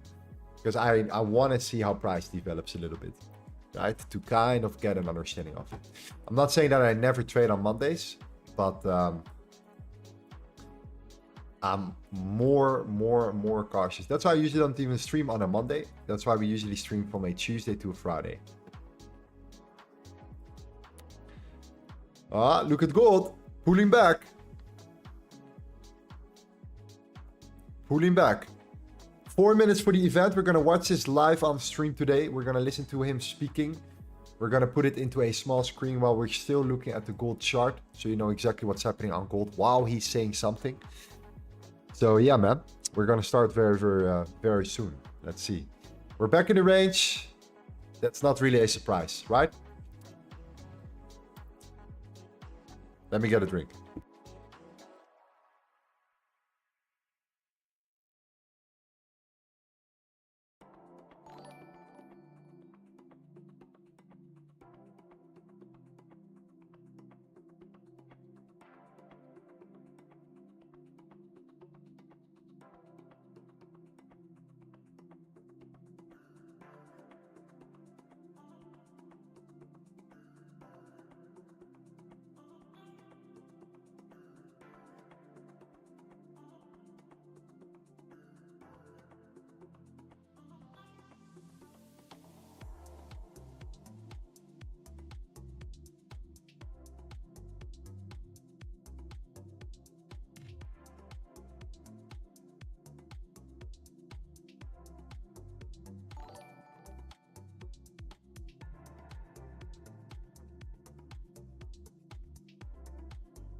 There we go, ladies and gentlemen.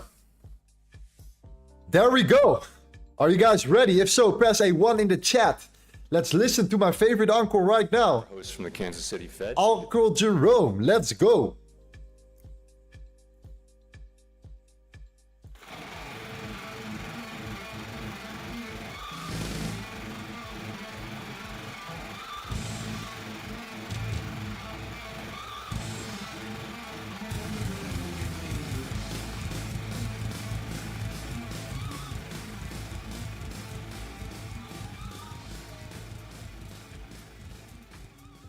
Nice. All right. Gold's pushing. Gold's pushing up. We're gonna listen to this guy right now. Let's put up the music real quick. Let's make this happen, and let's see what he has. It's not complete. We have made a good deal of progress to tell toward that today. outcome. There we go. Today, I will begin by addressing the current economic situation and the path ahead for monetary policy. I will then turn to a discussion Ooh, of look at economic gold. events since the pandemic There we arrived, go. exploring why There we go. inflation Trapping rose to sellers. levels That's not why we seen didn't in a sell. generation, and why it has fallen so That's much why we while didn't sell. unemployment has remained low. So let's begin with the current situation and the near-term outlook for policy. For much of the past 3 years, inflation ran well above our 2% goal, and labor market conditions were extremely tight. Yeah. The FOMC's primary focus has been 2%. on bringing down inflation, and appropriately so. Prior to this episode, most Americans alive today had not experienced the pain of high inflation for a sustained period. Yeah. Inflation brought substantial hardship, especially for those least able to meet the higher costs of essentials, like food, housing, and transportation. Yeah. High inflation triggered stress and a sense of unfairness that linger today. Our restrictive monetary policy helped restore balance between aggregate supply and demand, easing inflationary pressures and ensuring that inflation expectations remained well anchored. Inflation is now much closer to our objective, with prices having risen 2.5% Look at the dollar. Look over at the the dollar. past 12 months. After a pause earlier this year, progress toward our 2% objective has resumed. My confidence has grown that inflation is on a sustainable path back to 2%. Okay. That's Turning to bullish for employment. gold. In the years just prior to the pandemic, we saw the significant benefits to society that can come from a long period of strong labor market conditions. Low unemployment, high participation, historically low racial employment gaps, and with inflation low and stable, healthy real wage gains that were increasingly concentrated among those with lower incomes. Today, the labor market has cooled considerably from its formerly overheated state. Yeah. The unemployment rate began to rise over a year ago and is now Look at the dollar. 4.3%. Still low by historical standards, but almost a full percentage point above its level in early 2023. Most of that increase has come over the past 6 months. So far, rising unemployment has not been the result of elevated layoffs. Pushing above the Sunday That is open. typically the case in an economic downturn. Rather, the increase mainly reflects a substantial increase in the supply of workers and a slowdown from the previously frantic pace of hiring. Even so, the cooling in labor market conditions is unmistakable. Job gains remain solid, but have slowed this year. Job vacancies have fallen, and the ratio of vacancies to unemployment has returned to its pre-pandemic range. The hiring and quits rates are now below the levels that prevailed in 2018 and 19. Nominal wage gains have moderated, and all told, labor market conditions are now less tight than just before the pandemic in 2019, a year when inflation ran below 2%. It seems unlikely that the labor market will be a source of elevated inflationary pressures anytime soon. We do not seek or welcome further cooling in labor market conditions. Overall, the economy continues to grow at a solid pace, but the inflation and labor market data show an evolving situation. The upside risks to inflation have diminished, and the downside risks to employment have increased. We are attentive to the risks to both sides of our dual mandate. The time has come for policy to adjust. There we go. The direction of travel is clear, and the timing and pace of rate cuts will depend on incoming data, the evolving outlook, and the balance of risks. We will do everything we can to support a strong labor market as we make further progress toward Dollar at price support. stability. With an appropriate dialing back of policy restraint, there is good reason to think that the economy will get back to 2% inflation while maintaining a strong labor market. The current level of our policy rate gives us ample room to respond to any risks we may face, including the risk of unwelcome further weakening in labor market conditions. So let's now turn to the questions of why inflation rose and why it has fallen so significantly even as unemployment has remained low. There's a growing body of research on these questions, including Gowdy Eggerson's work, which we'll shortly discuss. Let's stay on And this is futures a for good now. time Let's check for futures this for a second. discussion. It is, of course, too soon to make definitive assessments. This period will be analyzed and debated long after we are all gone. The arrival of the COVID-19 pandemic led quickly to shutdowns in economies around the world. It was a time of radical uncertainty and severe downside risks. As so often happens in times of crisis, Americans adapted and innovated. Governments responded with extraordinary force, especially in the United States. Congress unanimously passed the CARES Act. It's lagging. At the Fed, we used our powers to an unprecedented extent to stabilize the financial system and help stave off an economic depression. Oh, After look a at it's historically lagging deep but hard. brief recession in mid-2020, the economy began to grow again. And as the risks of a severe extended downturn receded, and as the economy reopened, we faced the risk of replaying the painfully slow recovery that followed the global financial crisis. Congress delivered substantial additional fiscal support in late 2020 and again in early 2021. Spending recovered strongly in the first half of 2021, and the ongoing pandemic shaped That's why you don't sell, G. That's why. Lingering concerns looked so over COVID interesting to sell, weighed on spending on But we in-person didn't sell. So services, good job for everyone but who followed here. pent-up demand, stimulative policies, pandemic changes in work and leisure practices, and the additional savings associated with constrained services spending all contributed to a historic surge in consumer spending on goods. The pandemic also wreaked havoc on supply conditions. 8 million people left the workforce at its onset, and the size of the labor force was still 4 million below its pre-pandemic level in early 2021. The labor force would not return to its pre-pandemic trend until mid-2023. Supply chains were snarled by a Nasdaq is combination there. of lost workers, disrupted international trade linkages, and Nasdaq is there. tectonic shifts in the composition and level of demand. Clearly, this was nothing like the slow recovery after the global financial crisis. Enter inflation. After running below target through 2020, inflation spiked in March and April 2021. That's a good start. The initial burst of inflation was concentrated rather than broad-based, with extremely large price increases for goods in short supply, such as motor vehicles. My colleagues and I judged at the outset that these pandemic-related factors would not be persistent, and thus that the sudden rise in inflation was likely to pass through fairly quickly without the need for a monetary policy response. In short, that the inflation would be transitory. Standard thinking has long been that, as long as inflation expectations remain well anchored, it can be appropriate for central banks to look through a temporary rise in inflation. The good ship transitory was a crowded one, with most mainstream analysts and advanced economy central bankers on board. I think I see some former shipmates out there today. The common expectation was that supply conditions would improve reasonably quickly, that All taken the rapid out. recovery All in taken demand out. would run its course, and that More demand orders- would rotate back more from orders goods placed to below. services, bringing inflation down. For a time, the data were consistent with the transitory hypothesis. Monthly readings for core inflation declined every month from April through September 2021, although progress came slower than expected. The case began to weaken around mid-year, as was reflected in our communications. And beginning in October, the data turned hard against the transitory hypothesis. Inflation rose and broadened out from goods to services, and it became clear that high inflation was not transitory and that it would require a strong response if inflation expectations were to remain well anchored. Wow. We recognized that and pivoted beginning in November.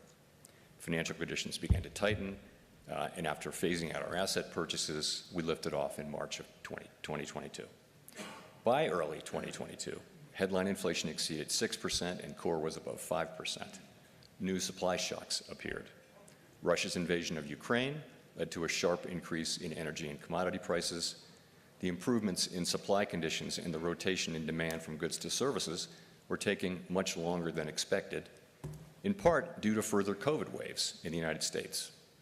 And COVID continued to disrupt production Nasdaq also globally, pushing, no confirmation. including through new and extended lockdowns in China. Higher rates of inflation were a global phenomenon reflecting common experiences: rapid increases in the demand for goods, strained supply chains, tight labor markets, They might go for and the high sharp shit. hikes in commodity prices. They might just go for the high The shit. global nature of inflation was unlike any period since the 1970s. Back then, high inflation became entrenched, an outcome we were utterly committed to avoiding. By mid-2022, the labor market was extremely tight, with employment increasing by 6.5 million jobs from the middle of 2021. This increase in labor demand was met in part by workers rejoining the labor force as health concerns began to fade. But labor supply remained constrained, and in the summer of 2022, labor force participation remained well below pre-pandemic levels. There were nearly twice as many job openings as unemployed persons from March 2022 through the end of the year, signaling a severe labor shortage, and inflation peaked at 7.1% in June 2022.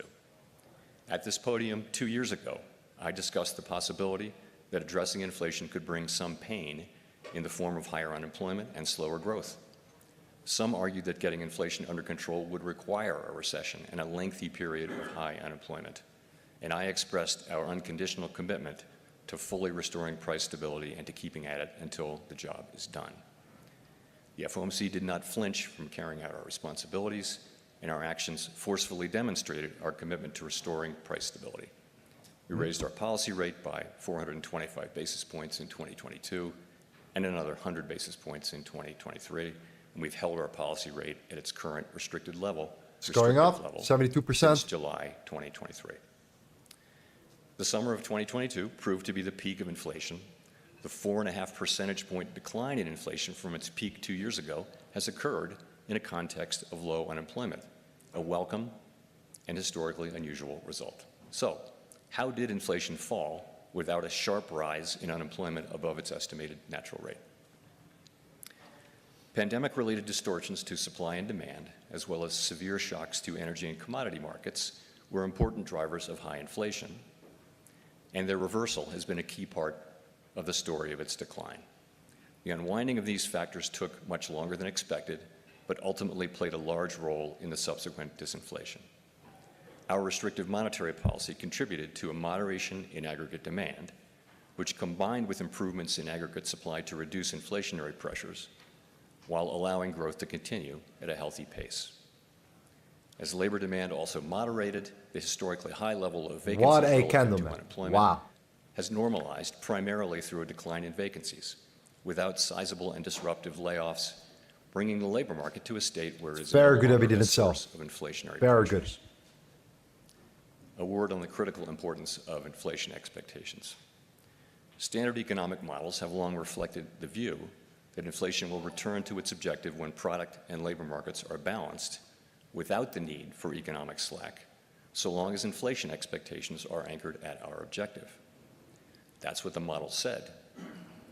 But the stability of longer-run inflation expectations since the 2000s had not been tested by a persistent burst of high inflation.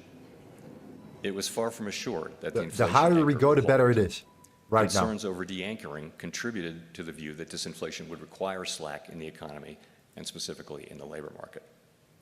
An important takeaway from recent experience is that anchored inflation expectations, reinforced by vigorous central bank actions, can facilitate disinflation without the need for slack.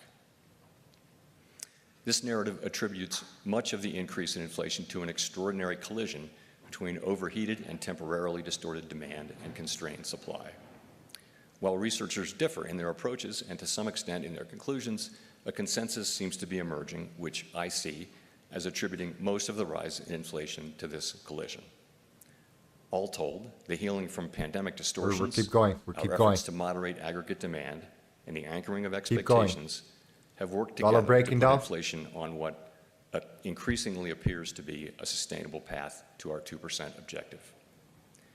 Disinflation while preserving labor market strength is only possible with anchored inflation expectations, which reflect the public's confidence that the central bank will bring about 2% inflation over time. That confidence has been built over decades and reinforced by our actions. That is my assessment of events. Your mileage may differ. So let me wrap up by emphasizing that the pandemic We're going to get the economy questions has afterwards. proved to This be is what matters the unlike most. any other, and that there remains much to be learned from this extraordinary period. Our statement on longer-run goals and monetary policy strategy emphasizes our commitment to reviewing our principles and making appropriate adjustments through a thorough public review every 5 years. As we begin this process later this year, we will be open to criticism and new ideas while preserving the strengths of our framework. The limits of our knowledge, so clearly evident during the pandemic, demand humility and a questioning spirit focused on learning lessons from the past and applying them flexibly to our current challenges. Thank you.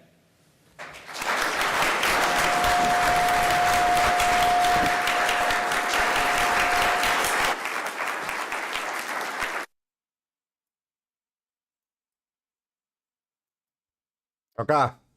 All right. Let's get on the music here for a second.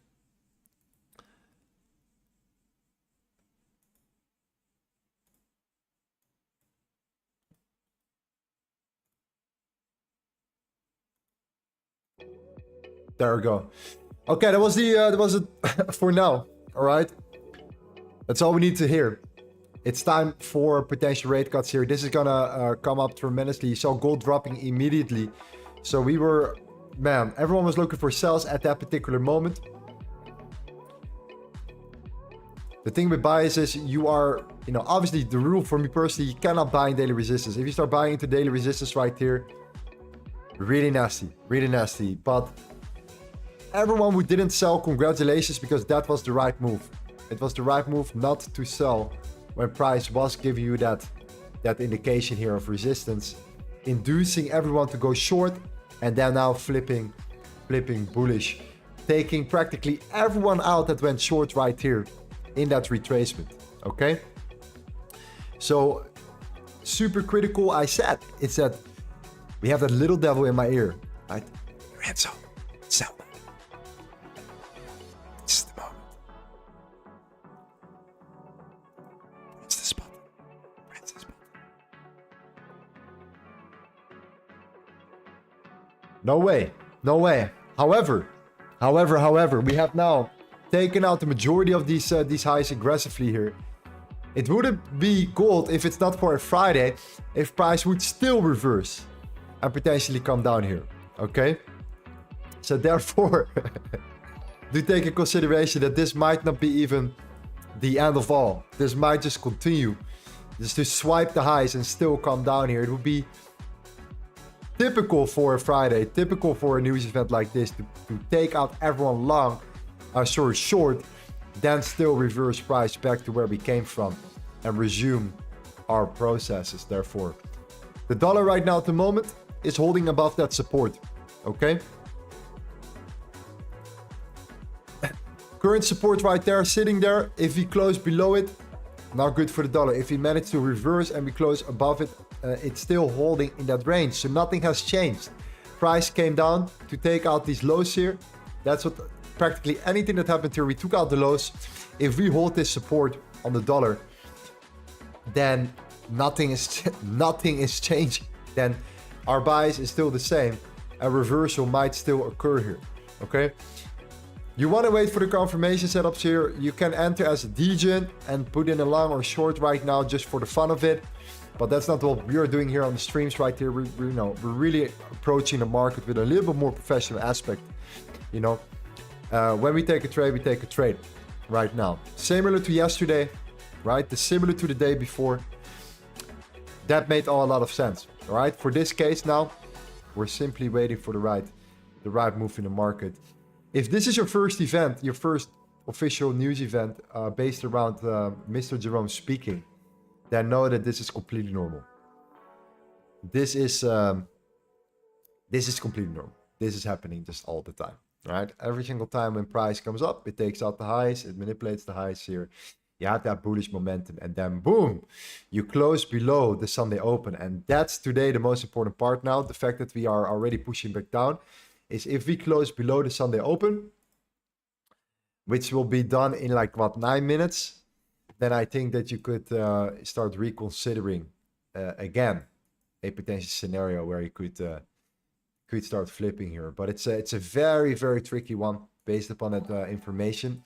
But it's the dollar holding here, right? And the gold closing below the Sunday open that will still maintain our short bias, still maintain looking for shorts right now, right? The moment price comes up, number one, price came down at first. Everyone was like, you know what? This is the moment to start looking for shorts, right? Price reversed, took out all the shorts. Where are these shorters going to place their stop losses? Their stop losses are going to be placed there, there, there, and there, right? That's what they went for. They went for these highs right now. Along the way, when price is pulling up, people are seeing the market and they're seeing price continue to go up, and they see a big green dildo and they think, let's go. I'm going to enter longs. And where are these guys are going to put their stop losses? Right below the candle, right? That's the usual place where these guys will potentially put their stop losses as well here. So it would have been the Federal Reserve report or the meeting if both highs and lows don't get swiped. That's just the reality of the game. And once that's done, I think normal regular price action continues. And then the dollar gives you that confirmation of where the dollar closes. Does it close above or below this critical support? And if so, where does the gold hourly candle closes? Above or below the Sunday open? All right. That's the thought process behind it. Because the moment we close below the Sunday open, we still have a rejection similar as what we've seen happening around there, or when we were holding that support there, or that resistance there. It's just still an hourly closure below the Sunday open with not really a strong bottom wick, but a massive top wick just to swipe the highs and potentially flip. So again, it's not the moment to get aggressive or be aggressive. When we want to be aggressive, we can be aggressive outside of news events and all that stuff. When there is news, the confirmations are what needed, all right? Unless sometimes, you know, there are scenarios where you can pull into a critical key level and you aim for the reversal. We have taken many of these type of trades before. You know, we have these shorts also on our channel that represent that. But in this case, you can see clearly the Sunday open right there, right?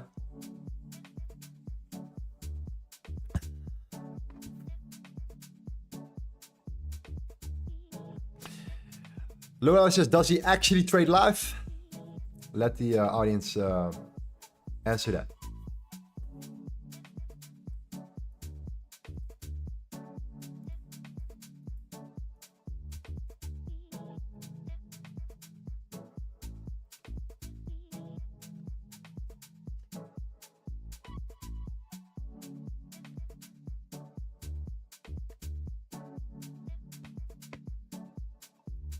Dollar breaking down. Let's see then. Gold is holding up.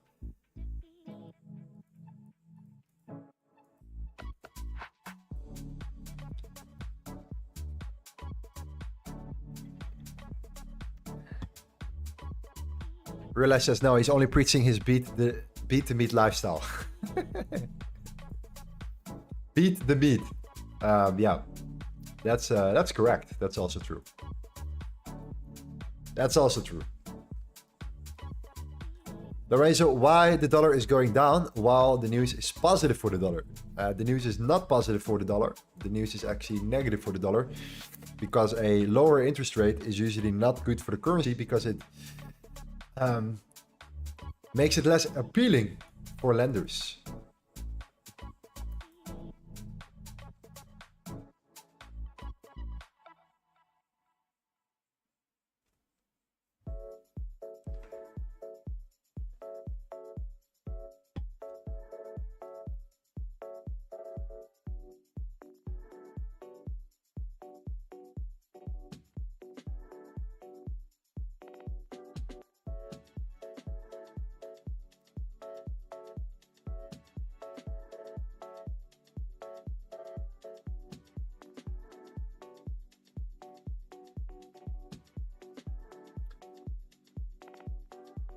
Mr. Loop says, I can't hear you. That's just because I'm not talking. Right now. At the moment. Now I'm talking. No, it says Owanda is back to normal. Alright, that's good. That's a little bit annoying though, right? That's a little bit annoying. Owanda being not as active when the news is there. It's unable to hold up. Yeah.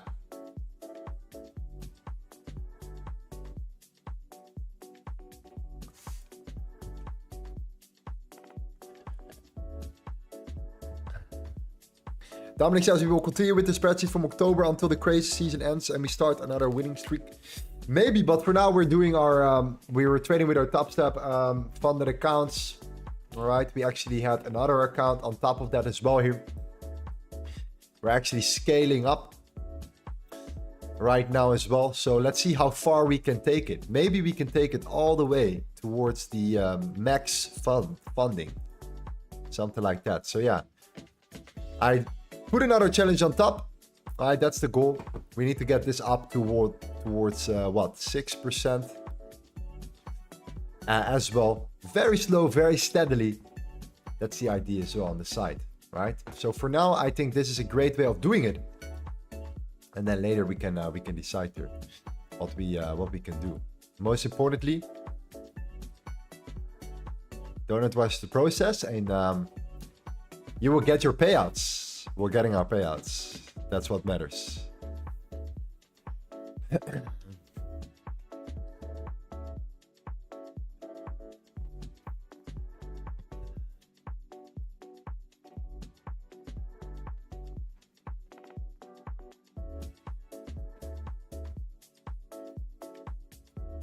Nasdaq is still hovering around here.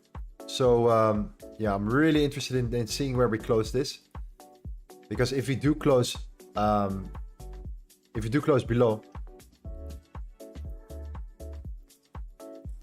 this level, then I'm all in for seeing if the reversal can come later on. It would also not be the first time for the Nasdaq. It did swipe the lows and is now pushing back up, but it would not be the first time that the Nasdaq goes the other way.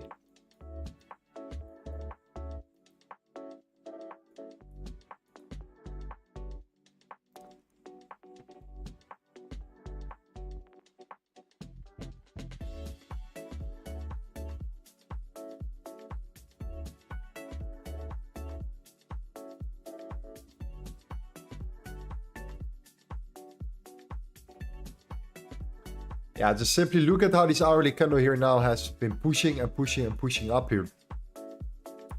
Man, if this hourly candle closes bearish or it flips bearish, it is absolutely game over. That would be a massive reversal flip here. The hourly potentially flipping into that range, then you can immediately target the lows. So that would be that would be massive for the dollar to see, for gold to see this hourly candle closure above or below, the Sunday open right here. That's in my opinion, absolutely crucial. I mean, so how big is this move from there?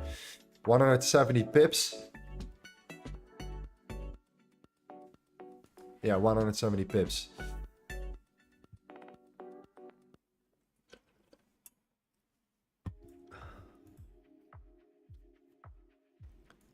However, the dollar is definitely weak. Dollar is definitely weak right now at the moment.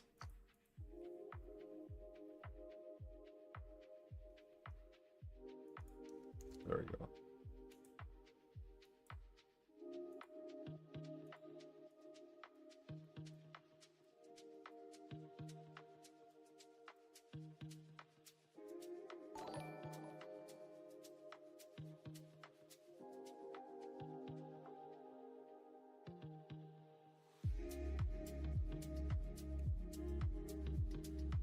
Nonsense, Lorenzo. I think this is that pull up before the waterfall you mentioned in the beginning of the stream. It seems almost too obvious right now at the moment, indeed. So yes, I agree with you.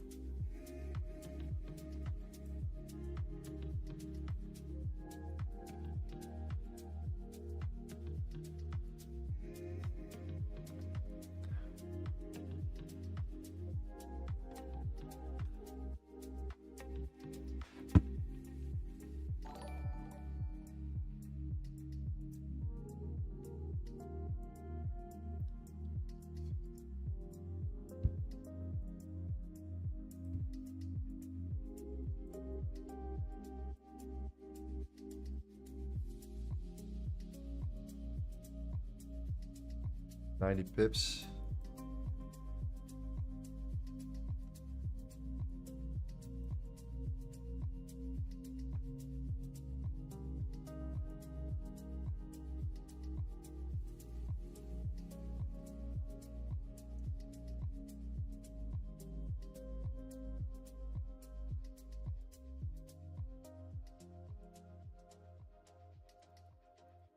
What are two selling levels? Well, one of them is of course a little bit higher. That's that initial level we talked about, which is the 25.21 right there.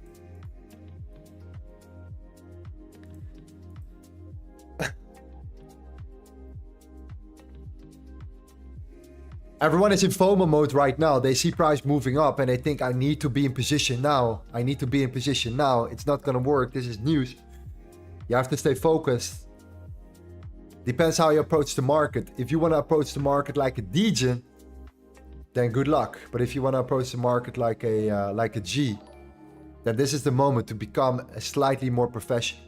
Not always though. Sometimes, right? When we have clean price action, when there is nothing really to worry about, nothing to think about, no news events to take in consideration, no historical, crucial geopolitical situations as well in regards to the danger in the economy right now. In the short term, you have to be a little bit cautious.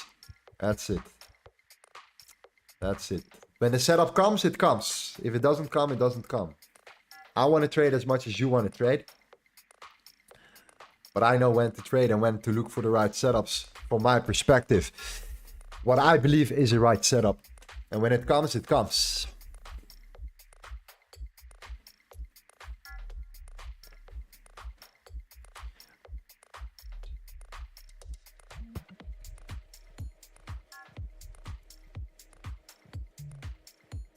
Okay, so how many trades did you took this week on stream? I think we took a trade every day.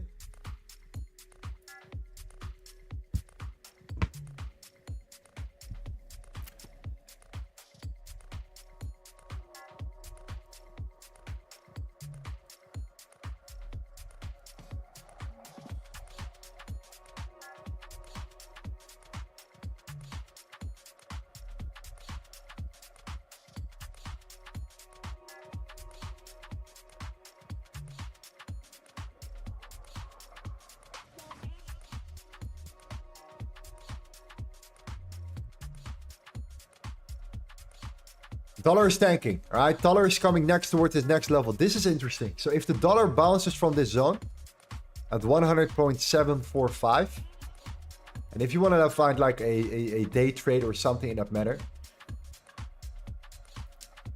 the ideal case scenario would be you come up, you take out this high and you start flipping bearish and you come back to the Sunday open. If you are a real degen and you want to take an aggressive entry, there you go. That's your aggressive entry. An aggressive entry comes when you flip this. When you flip this candle right now, setting in the top wick, aiming for another push towards the downside right here. Putting your stops above these previous highs right there. That's an aggressive trade you could look for. Okay.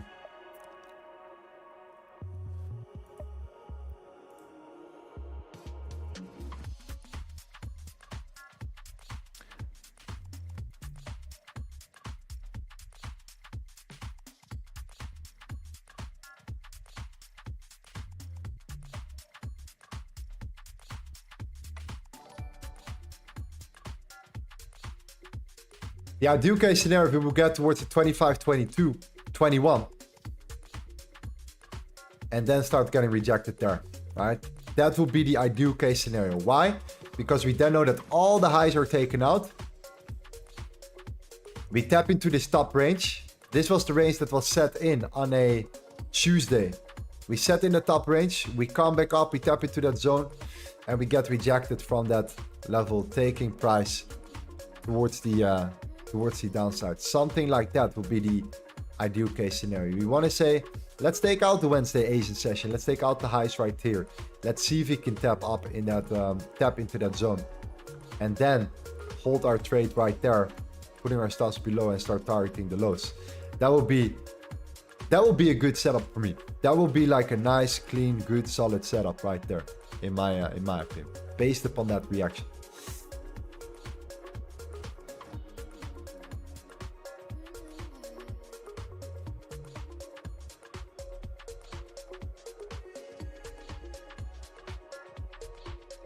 Yassine says, guys, I am neutral. Now they can go for the highs or back to the lows. I have lost my edge. I have to wait. Well done. If that's your understanding, that's a good understanding today on a typical day like that.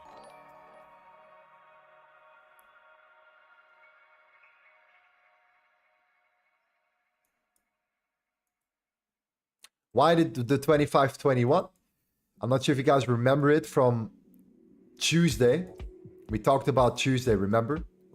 When price went down and price started to shoot down super aggressively, and we said it's going to go back towards the Sunday open, then we will pull back, we come down, right? Price came down, then it said, okay, once we reclaim the Sunday open, we're looking to take out the London highs and Asian highs. We only took out the London highs.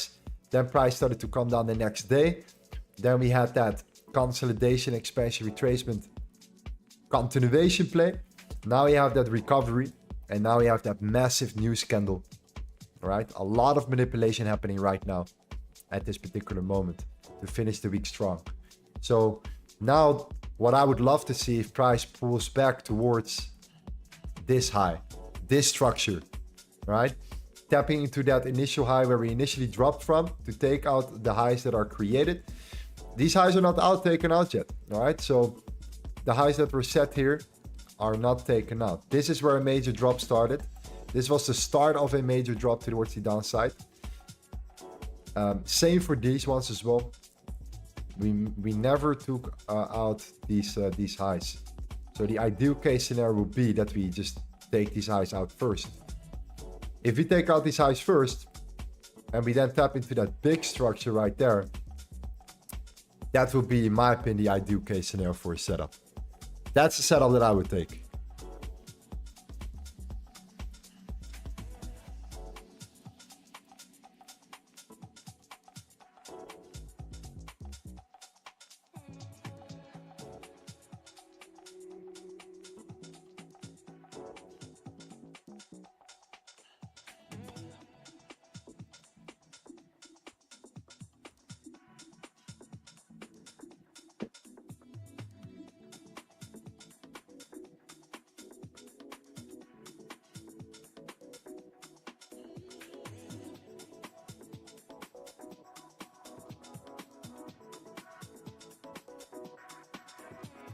Lorenzo, I understand that this is more educational than anything else, but are we going to take any trades together in general today? If the setup occurs, it occurs. For sure.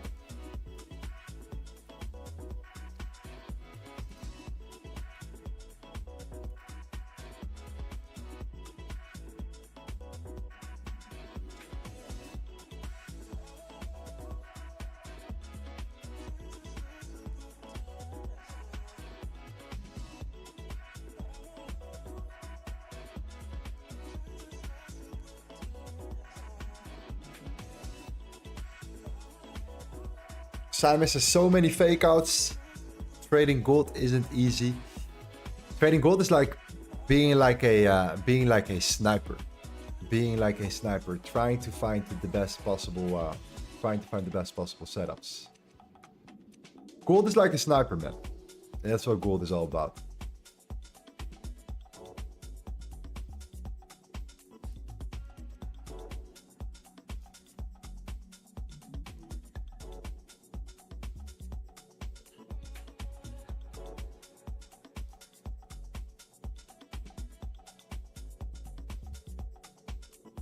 What's another scenario for gold?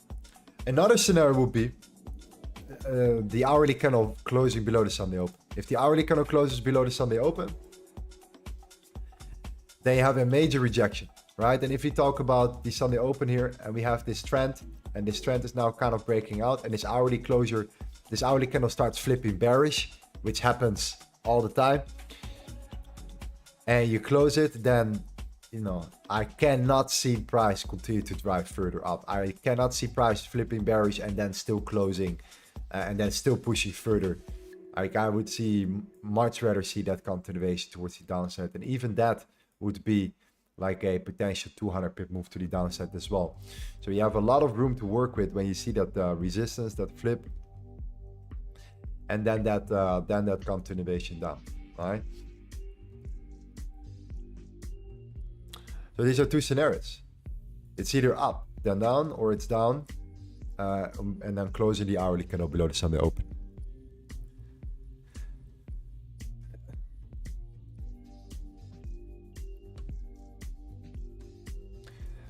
Are you a funded trader, Lorenzo? Yeah, so lately we have been doing, I haven't always been trading with my own money from the beginning. And I never was intended to, you know, I was not really into the firms and themselves initially. But I realized how important it actually is, to be honest, to be transparent. More transparent to the audience, to the community. And it's also a beautiful way of showing that it's possible. So yes, we are now funded. And we're also trading with a funded account on the side as well.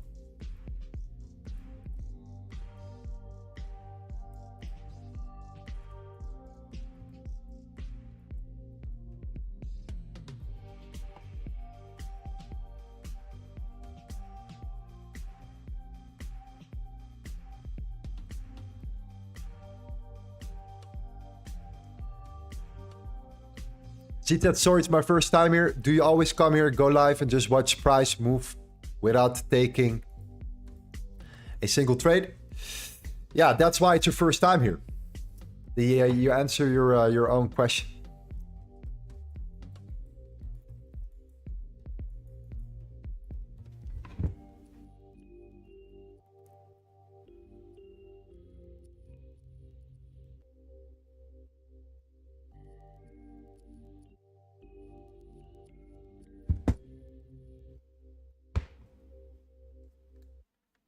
Lorenzo, I'm very eager on entry short right now on gold. Any thoughts? It's usually not a good sign. When usually not a good feeling when you're eager to enter.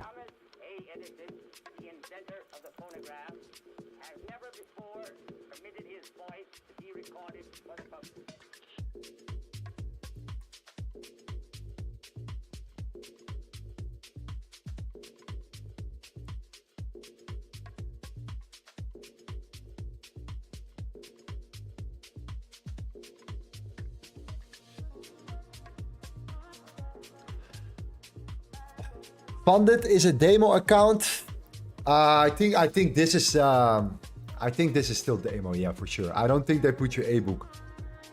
A-book means that they let you trade with actual live money, and B-book means that they actually would let you. They put you just on a simulated account. This is for sure simulated, I think, but real payouts, right? Real payouts. That's all that matters. If we make our money, we're happy.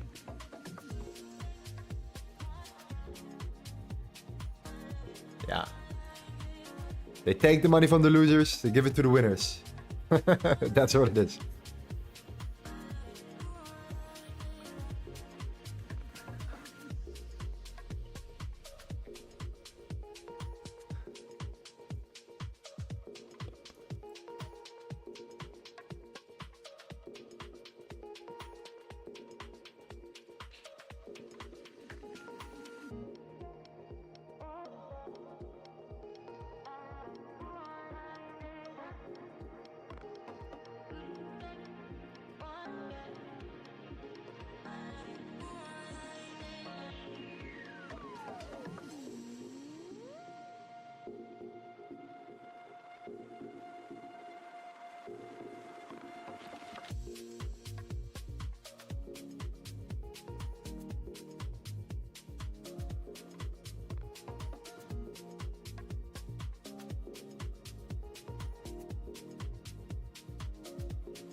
Yeah, if the dollar flips, man. Woo! Sorry, not the dollar, gold. If gold flips and closes below the Sunday open,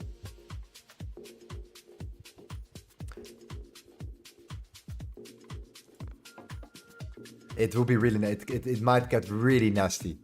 It might get really nasty.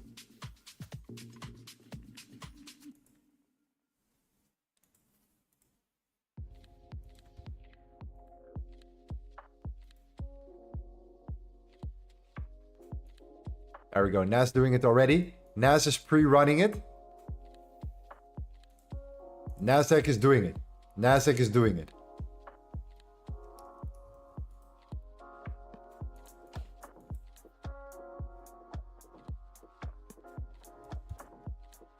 Nasdaq is doing it beautifully. Beautifully from that level we talked about right there. Man, why is it just always so accurate?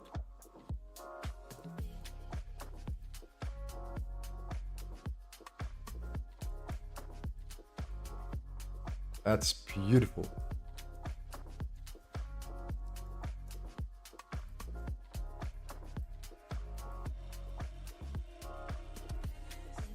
Boom.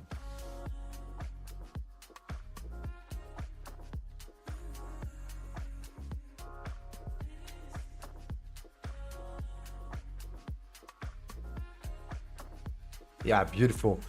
Yeah, so if price pulls back for the NAS into this level, 19,807, I know what I'm going to do here. I'm going to take a short. I'm going to take a sell from 19,807. Targeting the Sunday open at 19,629. In this case, I think even the previous day low, if that's the case here. But that's a beautiful, beautiful start. A beautiful rejection here. Of course, around the news, so of course that makes a lot of sense here. Gold could do the same thing. Gold could follow up with the indices later on.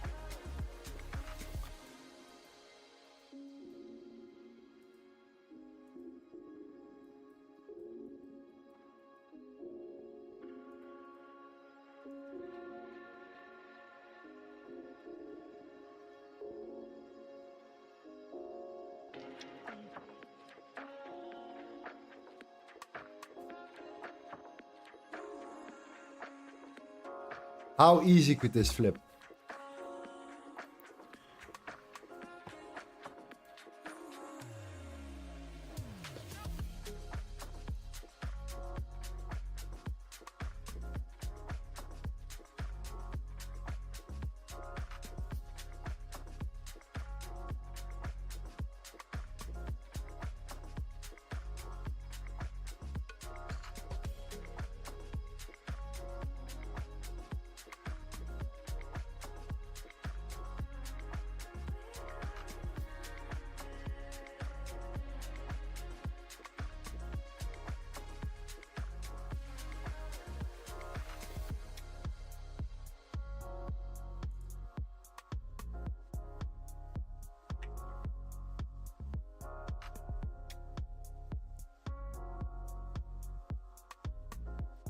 Hi bro, I want to know how do you apply and use this fixed range volume indicator? You can download the ebook, my friend, right here, right now. You can download the ebook. It is free for you to get, all right? If you like free things, and this is the one. This is the one thing. That is not a 10-page ebook made by some guru selling you a course, all right? This is 74 pages of information created by us to give you an understanding of what and how you draw these levels in all kinds of different ways, and how you can take trades with these type of entry models from these levels as well. All right, so it's a free ebook. You can download it, LTA or click on the link in the description right there. Easy peasy.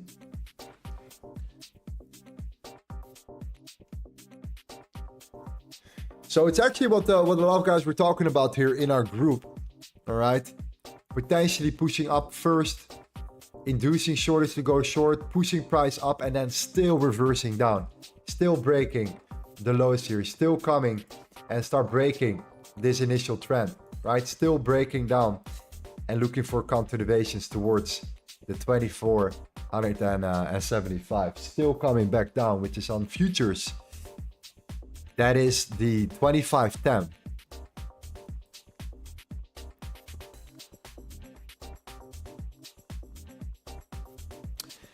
Giovanni, did you have any issues with Vantage since you started working with them? No way. Vantage is one of the best brokers I've been working with. I would never deposit more than $100,000 on a broker I would not trust. And why would you let sit around 6 figures on your brokerage account if you if you don't trust the broker? That's not that would not be that smart. That would not be that smart. So if you want to get access to a good broker and you want to get access to a deposit bonus of 50% deposit bonus on your first deposit, right? So 50%. Then you can click on the link in the description. With our link, you can get a deposit bonus of 50%, right? That doesn't mean you get free money, right? I'm gonna be real with you. It doesn't mean you're gonna get free money, but it means that you get more money in your account, which can help you with your margin, all right?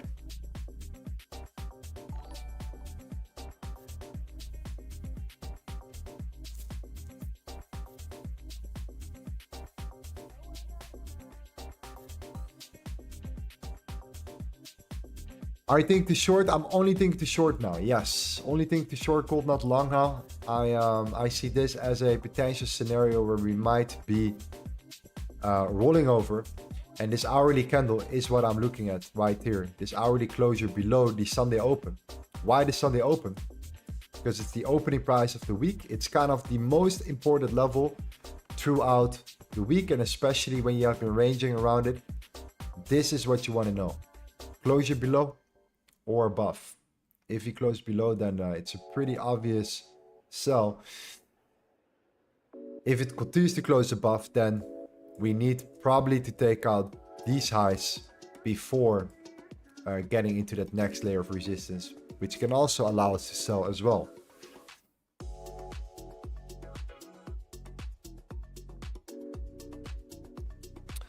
So how fast is the sign up process with Vantage? Case shows how we activate a deposit bonus. Yeah, you can click here. You can click on this link, bit.ly/Vantage limitless. You go there, you sign up. It takes you like 5 minutes. You can immediately deposit. It's it should not take longer than 30 minutes, like the whole process of you getting verified. You don't need to fill in any bonus or whatever because it's already there. It's already there, right?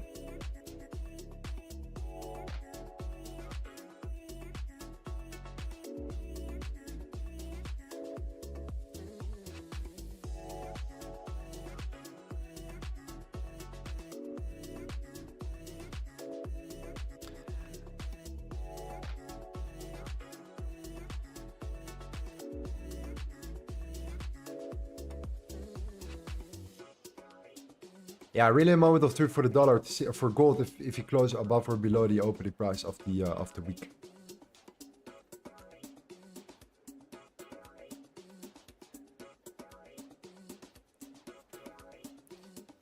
We still have these highs to be taken out, right? That's another layer. So this hourly closure will determine a lot.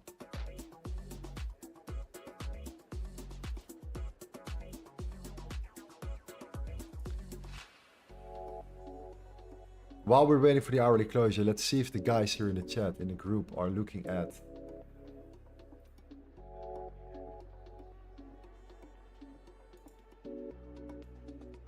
something else here. We have Kellogg right now. Look at the Nasdaq.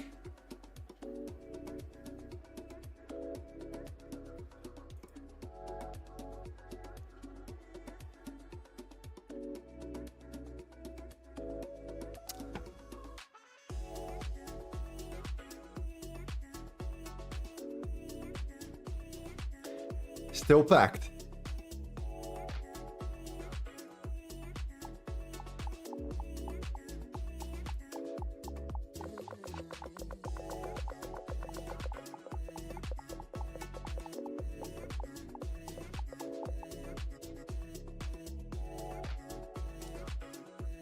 How long does it take you to develop this level of patience? Wait. Just look at the statistics, right? Why are people unprofitable? Why is it that 92% of all the traders are unprofitable? What is the reason?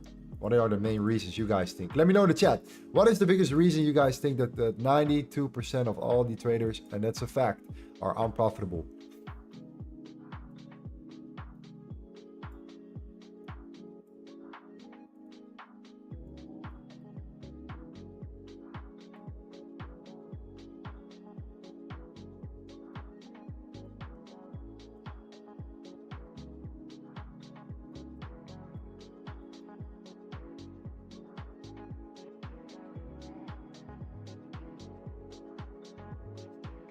Alex says, think the markets are casino. RJ says, no patience, no FOMO, risk management. Stupid people want easy money with no discipline. We have an amazing chat, by the way, an amazing chat. Because I completely agree. That's why we have the best chat. You guys get it completely. That's exactly the reason, right? So that's why we are patient, because I learned the hard way. I was one of these guys. That couldn't resist taking trades. And every single time when it went against me, I'm like, ah, shit. Deep inside, I knew it, but I couldn't control myself. So I did it. And that's what screwed me over, right? And at some point, you're going to experience something in your life where you're going to be sitting there in 5 years and you're going to sit on your ass and you're like, oh, when your friends and family asking you, hey, are you profitable now? And you're sitting on your ass, yeah, almost, knowing that you're screwing up the whole time, knowing that you make these silly, stupid mistakes the whole fucking time. All right? That's not what we want anymore. I learned the hard way, so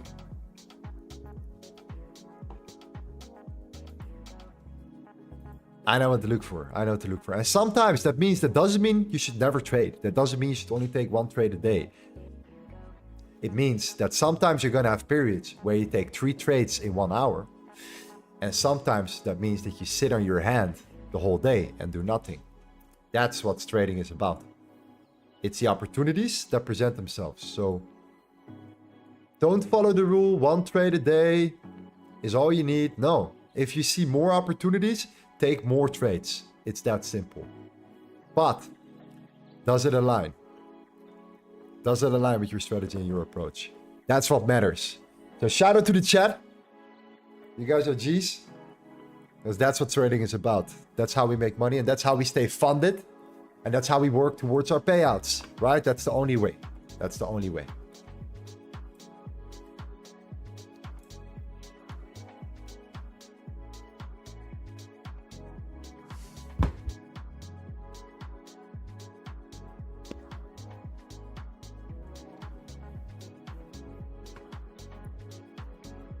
Look at the Nasdaq, yeah, beautiful. If we tap into the 19,807, I have my alert set. If we get there, we are now in the lower time frame. Then that's exactly what I want to see. I want to see that pullback, and then that continuation. So yeah, that's a trade for sure. The Nasdaq.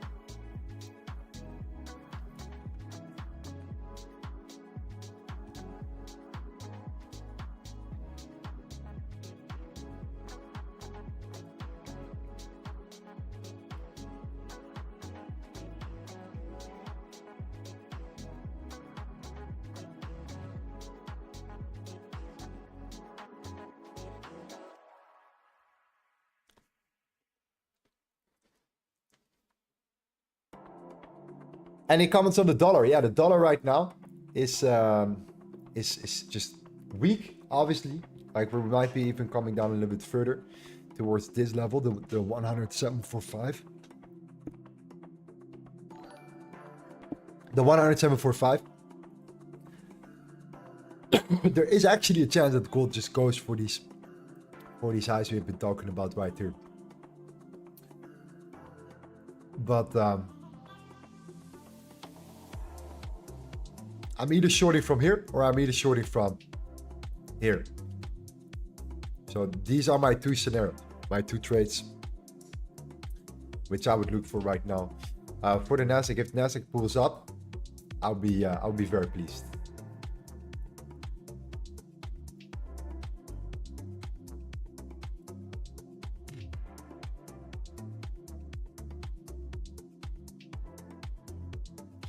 No wonder that we bounced from the Sunday Open.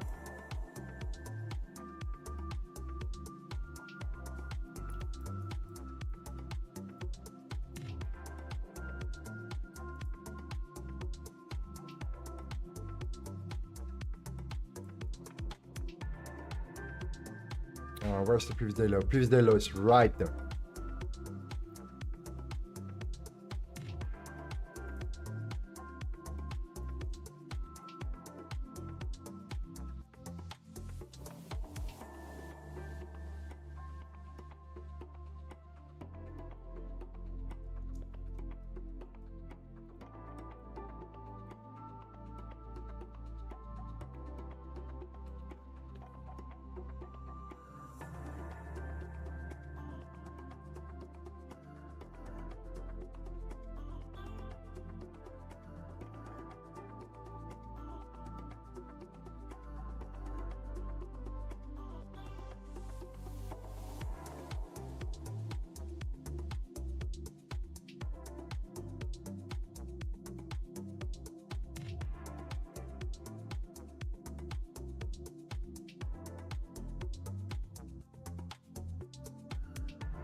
Otherwise, what's your Telegram? My Telegram. I do not have Telegram.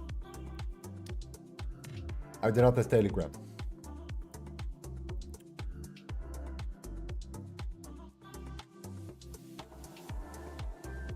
have Telegram. I don't think I need Telegram as well. Maybe in the future, but for now we do not have Telegram. We only have Discord, my friend.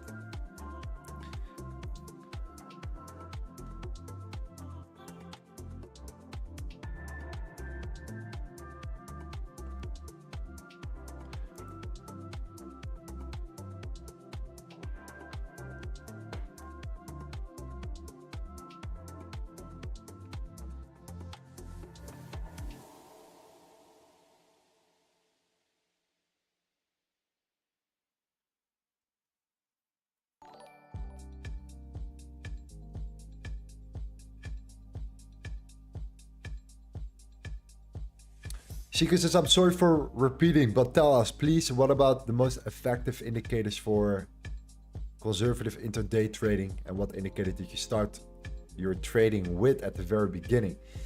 At the very beginning, I was using all kinds of different things. I thought it was like the secret sauce every single time. And then I realized that it was not. It was not. It was just all lagging. All kinds of lagging indicators that didn't really help me tremendously. So I started to work with different type of indicators, more fundamental based, and that has been helping much more. Much more.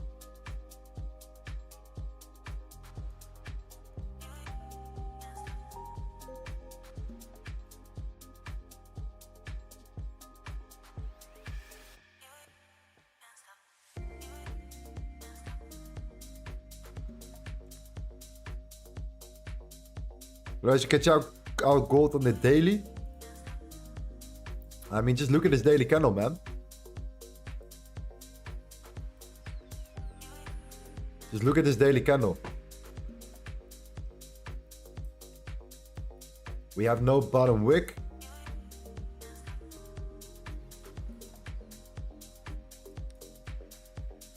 It just feels like it's a typical Friday where price manipulates. And especially because this is news related today. Heavily news related, so heavily manipulated. And then at the end, still do it. Still do it. This daily candle looks like it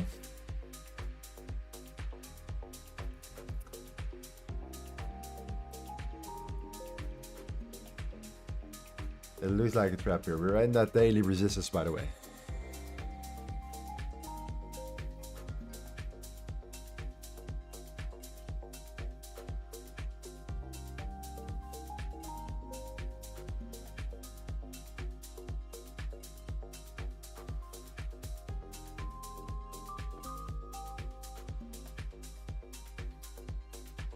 When do you turn off the live stream? For now, not really that. We're still looking at a couple things here. I still want to see if price actually will make that move. If we hold above fear that we can swipe these highs before rolling over.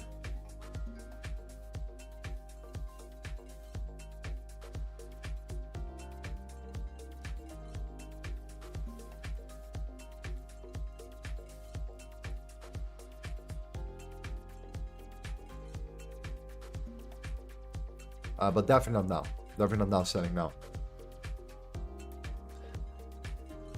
Adrian says Telegram for scammers is confirmed. I think so too, man. I think that Telegram is full of, well, Discord as well, by the way. You have to be very careful. I mean, how many sellers have we been, or scammers have we been, did I say sellers? Scammers have we been banning? It's insane, bro. It's insane. Hundreds.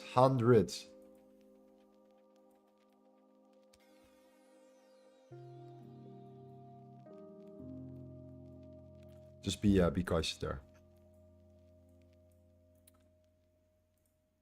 If you want to know how it looks like from the inside, I can show you. It looks like this.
Top Gamer says, let me guess, Indians? I don't know, man. I don't know. I don't know where they're from. They could be from everywhere. I have no idea. I have no idea.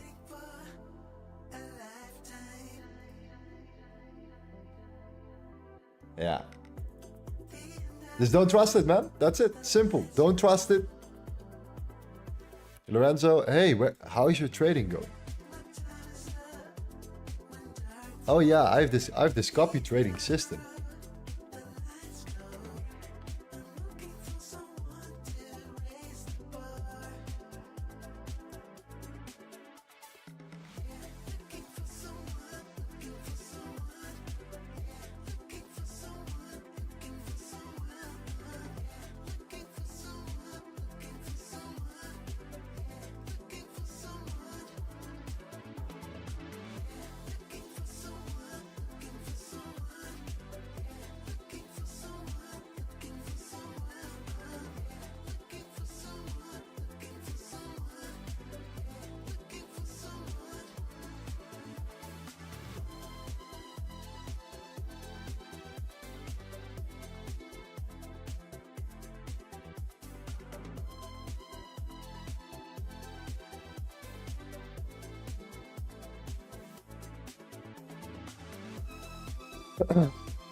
Dennis says, do you take your trades live? Yes, we do take our trades live. We've been taking almost 500 trades live on stream over the past 2 years. 2 years already. That's how crazy it is. Time flies, man. Time flies.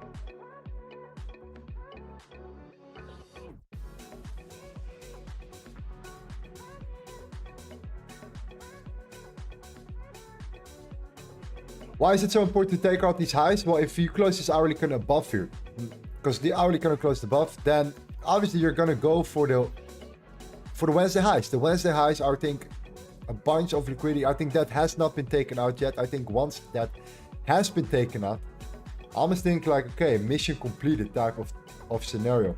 If we do take this out and we tap into this top range where we came down from so aggressively, we only came down like what, 50%. I think that if you know, take out these highs and you start tapping into this zone and you start showing weakness, I'm all in for shorts from there. But you want to see this getting taken out first. If that's taken out, then that's the better play for me personally. Or if you break below the Sunday open, that's it. Closure below the Sunday open.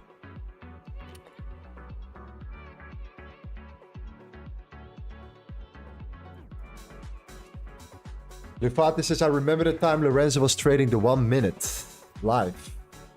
Good times, man. These were the good times.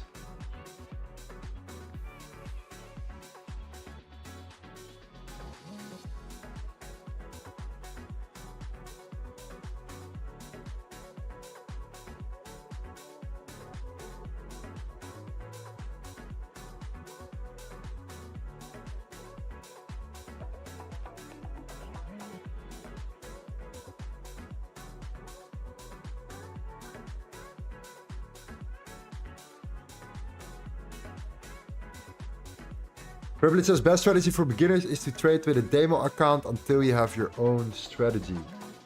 I always think it's important. And a guy asked us yesterday, Lorenzo, is it time to, you know, what should I do with my mother's money? My parents' money? Should I trade with my parents' money? I'm like, bro, are you serious?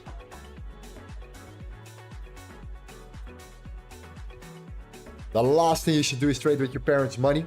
Maybe if you are experienced, right? If you are experienced and you know what you're talking about. But if you're just starting out and you think you get it, you don't get it. You don't get it. You don't get it.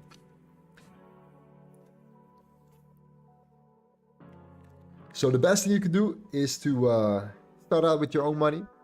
And if you don't have your own money, then start out with a demo and then work your way towards like a prop firm challenge. A prop firm challenge is going to help you tremendously.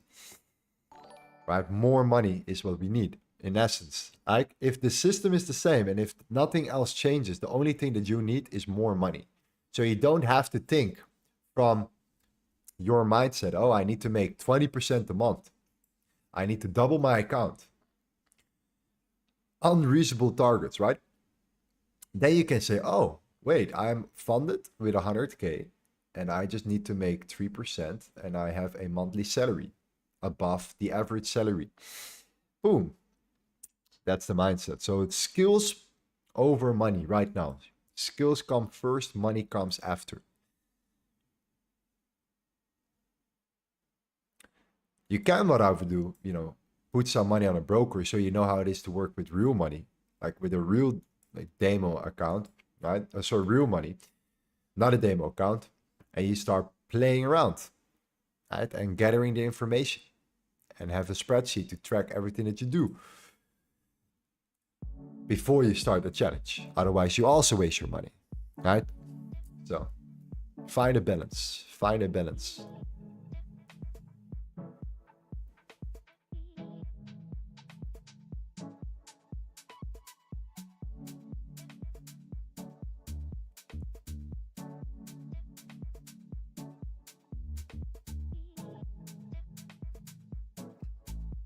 Varkrat says, I don't want to sound like I'm reducing what it takes to be successful, but my mentor often emphasized the most important thing is if you're making money.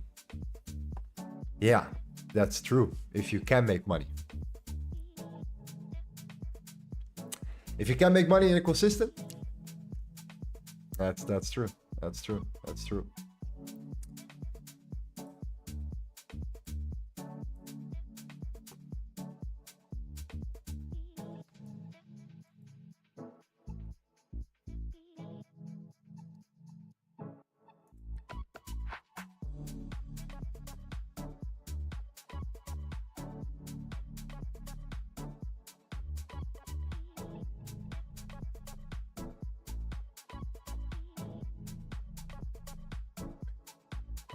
Hello, what's the ideal profit for starting with $100 in a month? What's the ideal profit for starting with $100 in a month? That's irrelevant. That's irrelevant. There is no ideal. There is no ideal.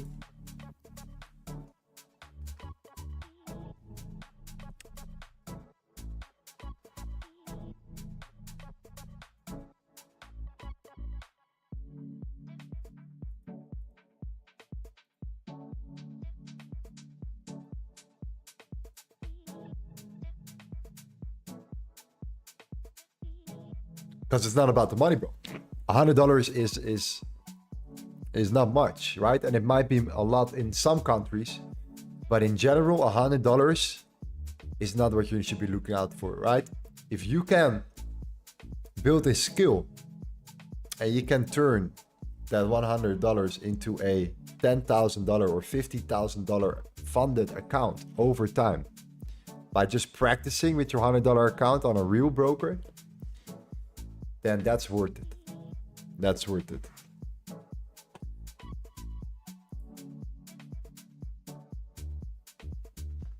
I know guys that make, 3 or 4% a month max, right? But they're consistent at it. And because they're consistent, everyone wants to give them money. Everyone wants to give them capital.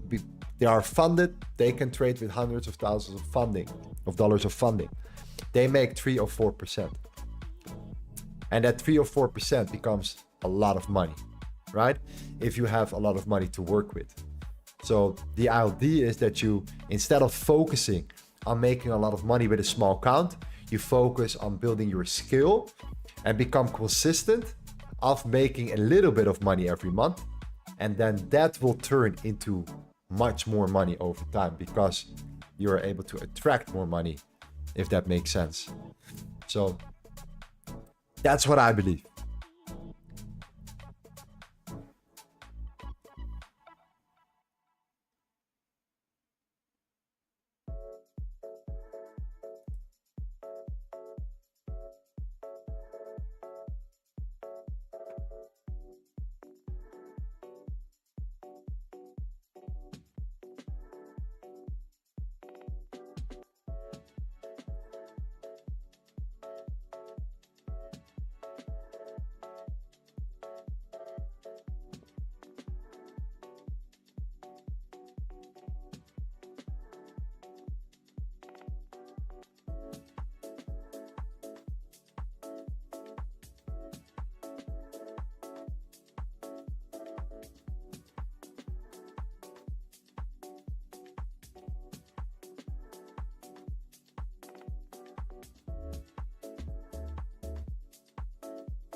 Look at the Nasdaq.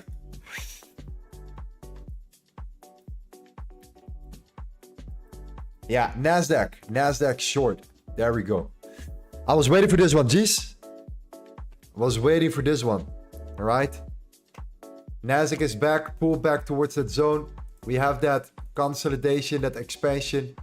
Now that retracement, I am looking to take out the lows one more time right here, right now. Shorting the Nas, indeed. Yes, sir. Yes, sir. Yes, sir. Gold is not where it wants to be yet. Gold needs more and more and more patience. The Nas is indeed showing potential. All right.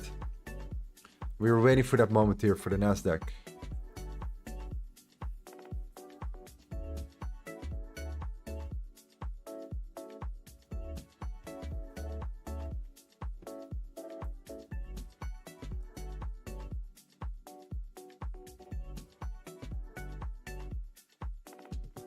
Let gold do its thing, man. Let gold wait. I see gold potentially breaking up here. It is in that resistance. It's just hard to break this resistance right now. It just cannot break it, right? So the Nasdaq is where we are at. The Nasdaq is what matters right now at the moment, okay? The Nasdaq is what we're looking for right here. We're waiting for the pullback. We're now looking for that push down.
Yeah, saver stops is above, obviously.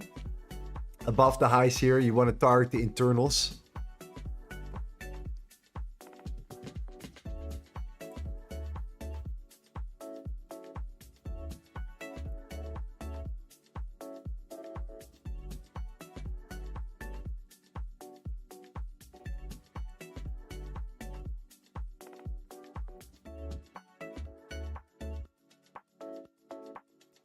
Connor says, I just bought a 100k challenge on Vantage next. Thanks for the 8% off. I will report back with results. Yes, sir.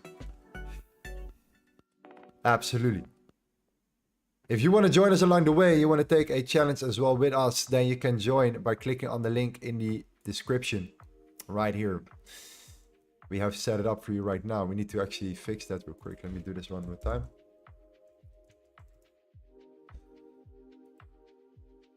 You might have to refresh it, but you can get an 80% discount on your Vantage next challenge for now. You have to type in Limitless 8 to get it, all right? Limitless 8 to get your 8% off right there.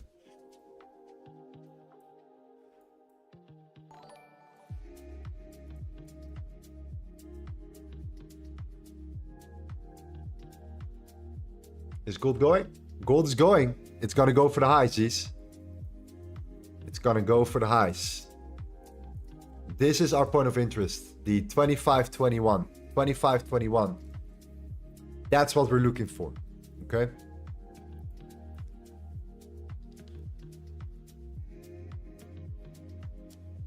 Come on, gold. Let's push a little bit more. A little bit more.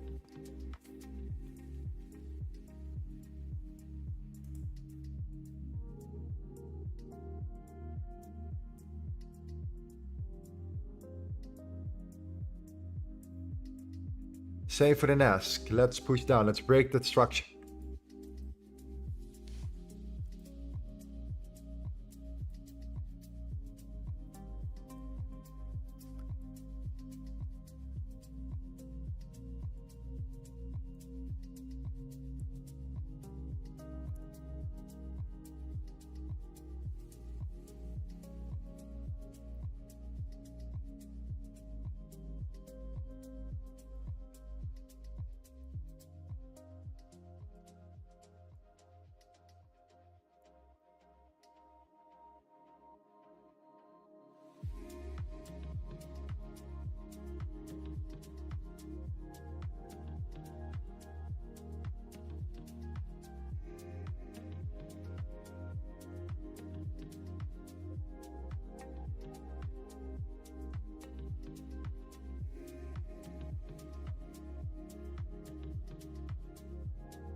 We want to see gold pushing. Of course, we want to see gold pushing up. Of course, we want to see gold doing its thing, pushing up further.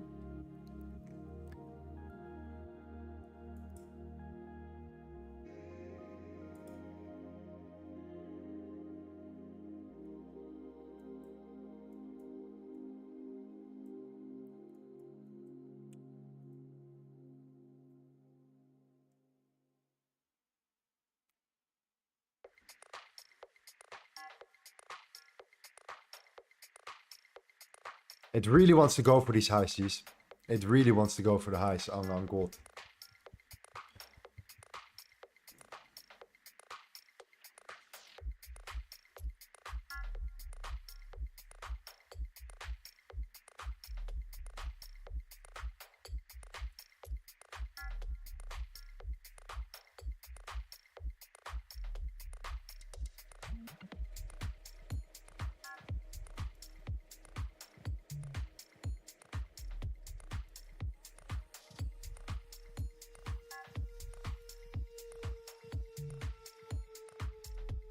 There we go, there we go, there we go. We're waiting for that move. Stops can go to break right away, break even right away. Right, we're below the VWAP as well. Stops can go and break even. That's it, done. With the Nasdaq finished.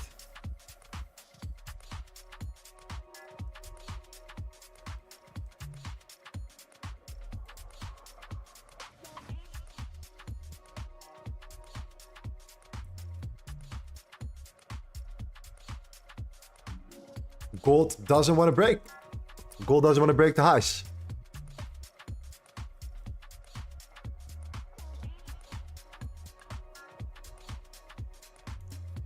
Let's see if it wants to break.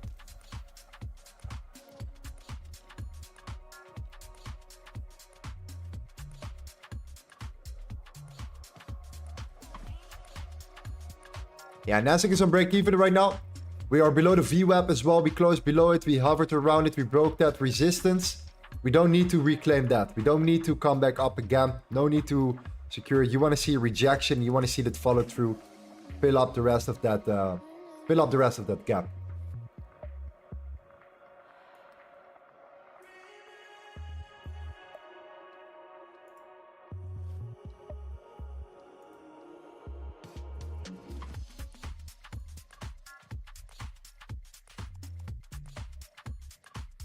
Gold's going, finally.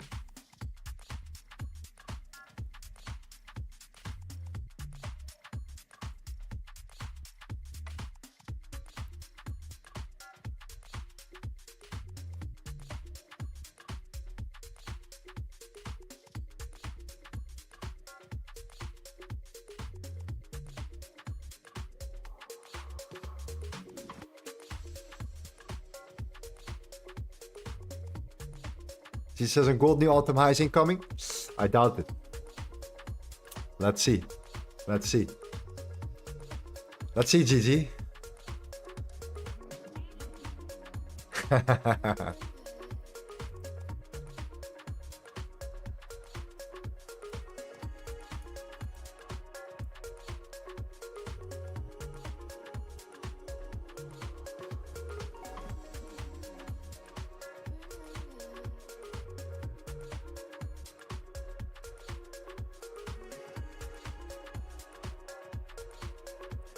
Nasdaq in at resistance. It should be tanking now.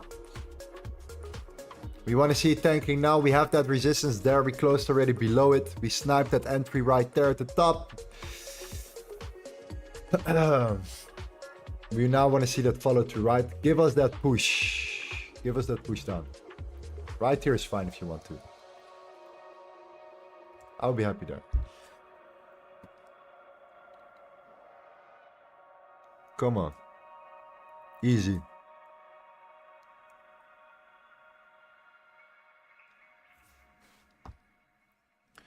Yeah, gold is going, but it's still getting rejected at the same time. It has just a very hard time breaking the highs. It just doesn't want to go, but it will go. I think at some point it will definitely get there. That's for sure. But let's see.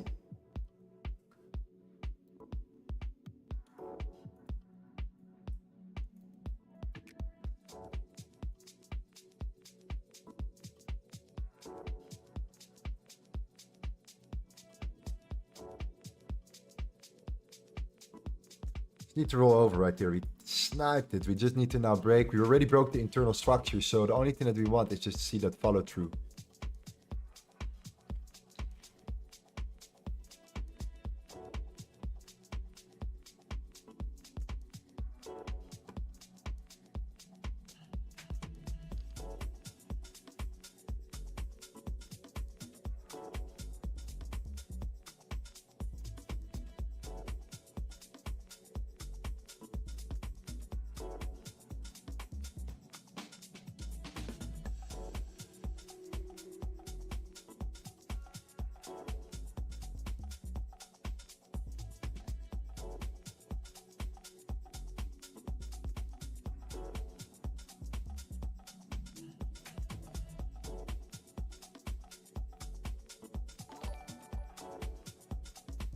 Guys, just gold won't get there. It's pushing though. It's pushing.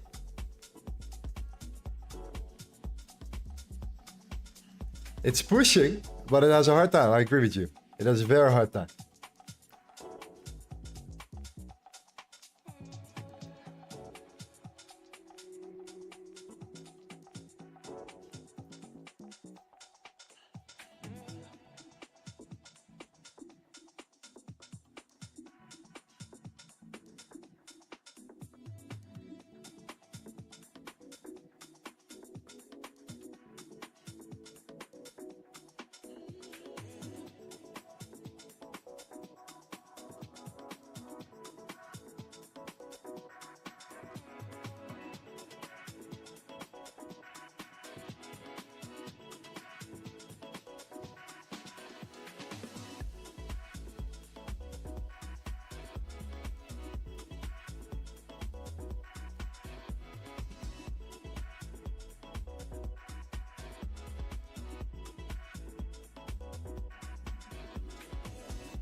Gold is stuck. Yeah, gold is a bit stuck right now at the moment.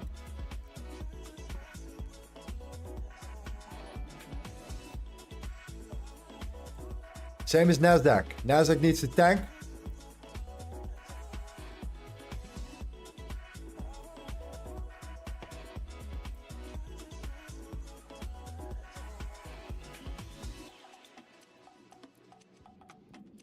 It's kind of holding above the VWAP, but it's also above that resistance now. We have that resistance there as well. So because we broke structure already internally on the 1 minute. I'm looking at the 3 minutes as well here. Okay. You just want to hold below this zone, right? You have that resistance right now, right there. You have the VWAP right there. You're kind of holding that support in between both. You just want to now break down. You want to break the VWAP. You want to start pushing down. And yes, we are still limited in the amount of contracts we can take because we just got funded on that new account and there is not much we can do. We have a scalability rule. So we can only scale very slowly, unfortunately.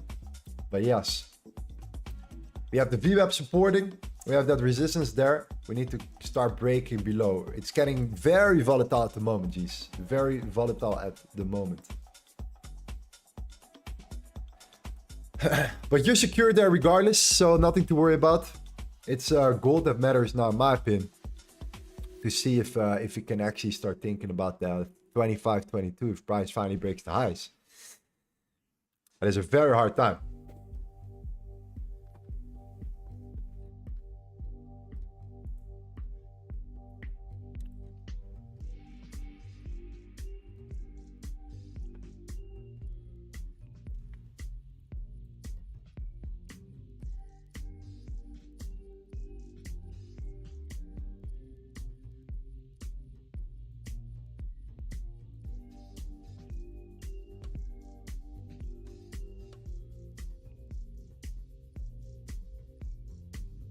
Crazy how much people are buying at the VWAP all the time.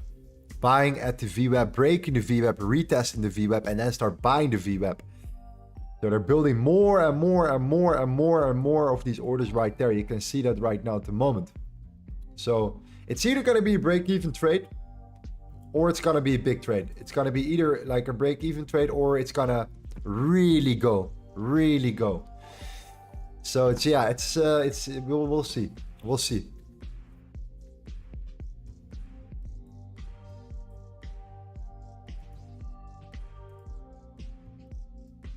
Look how much it's holding above.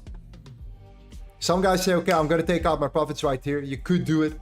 You could do it if you want to, but kind of looking for that bigger play on the NAS. That bigger rollover.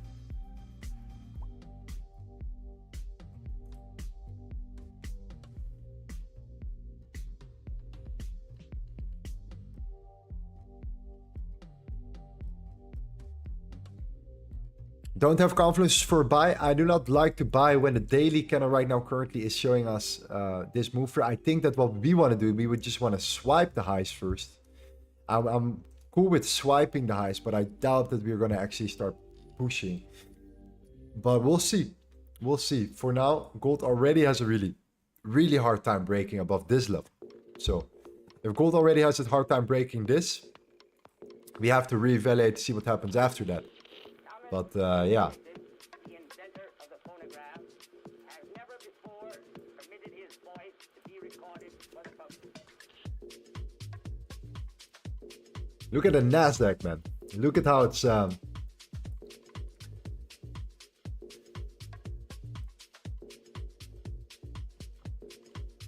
hovering around here.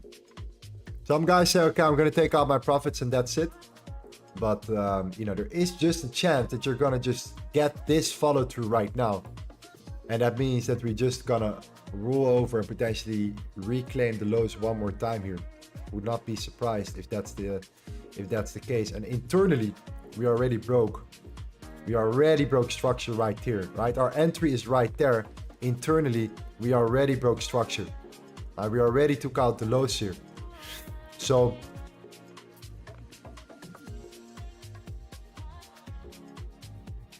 it's either go big or go home now. That's it. But at least you're secured.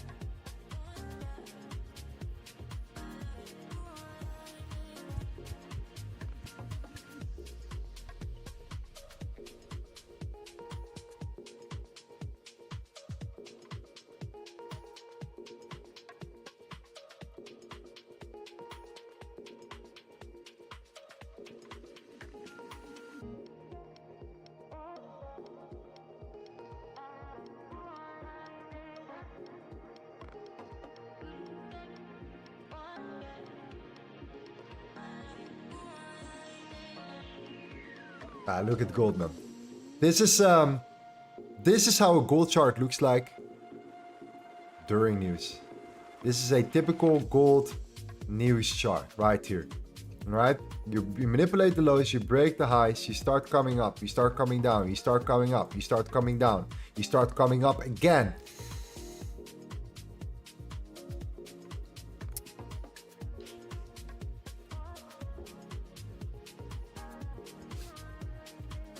Welcome to gold, baby.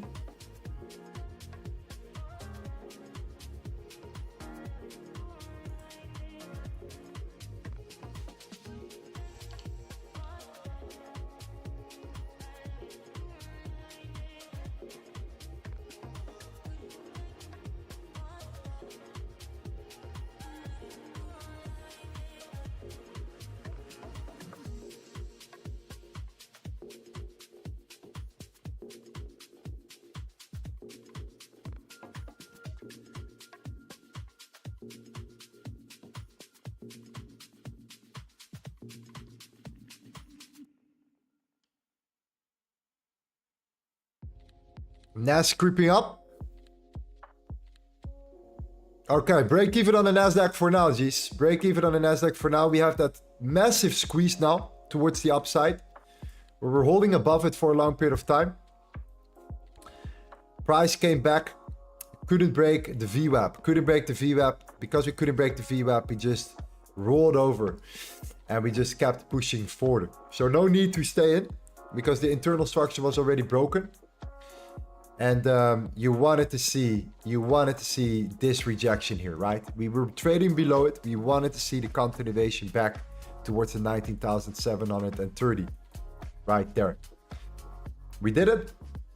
We kept going and formulating this triangle, and now we're breaking out again. Now we're gonna go towards the next layers here, but we're holding up. The Nasdaq is holding up, so was nice. Was a nice try. Was a nice try.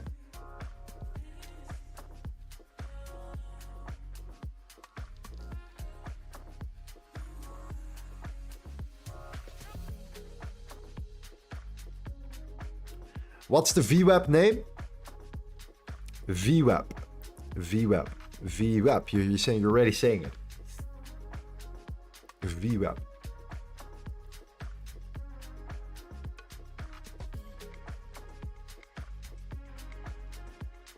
Again, a rejection from the Nasdaq. Again, currently at the moment.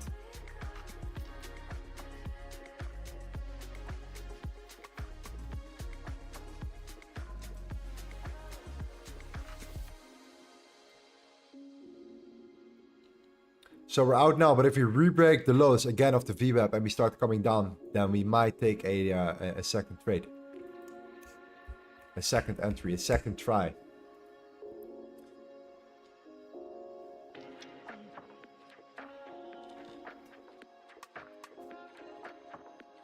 Prices are already coming down.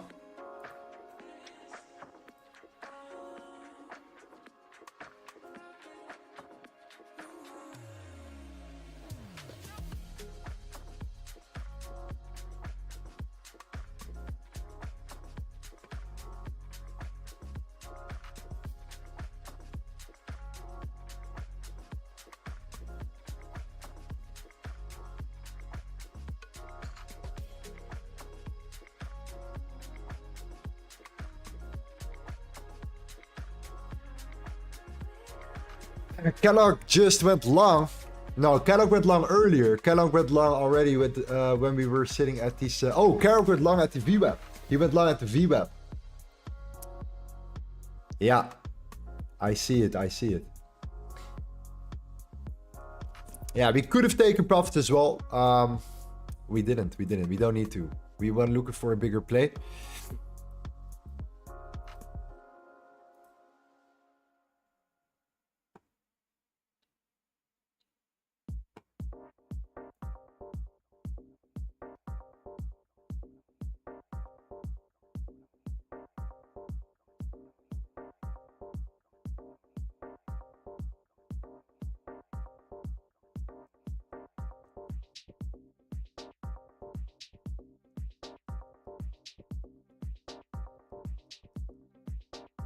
What is gold doing, Jis? Is gold hanging around here or what?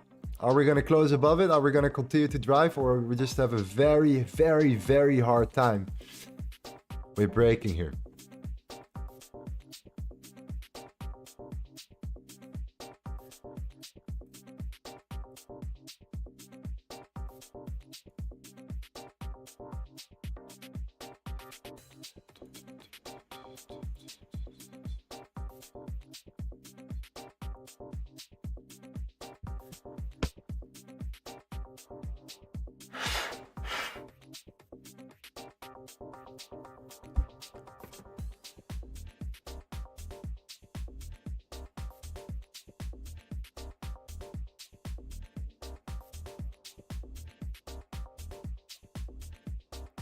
Nasdaq down.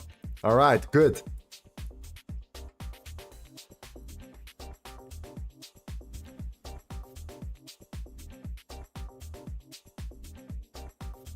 At least our guy in our group, he went long against it. At least he took profit, so that's good. Good that he took some profits there. That's beautiful.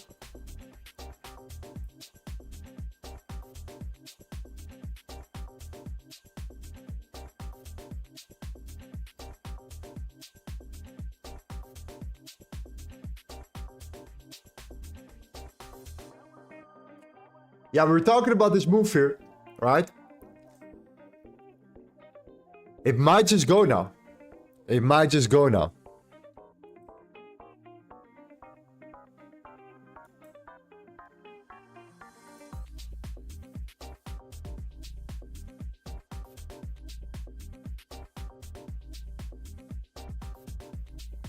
And gold getting rejected, that's no surprise. Well, kind of. If you look at it this way, we have still not taken out the highs here. But the fact that we were holding up so long and we couldn't break the highs is definitely something to think about.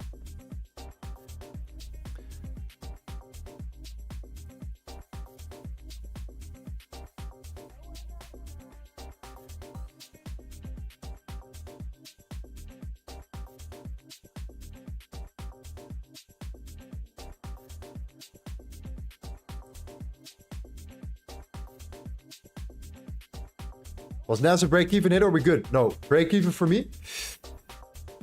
Because we broke structure initially, we came down.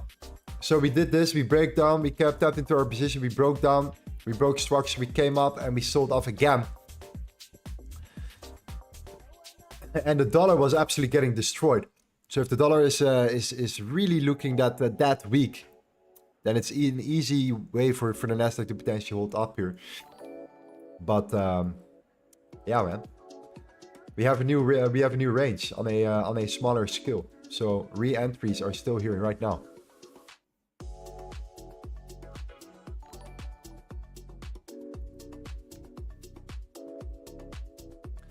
You break structure internally.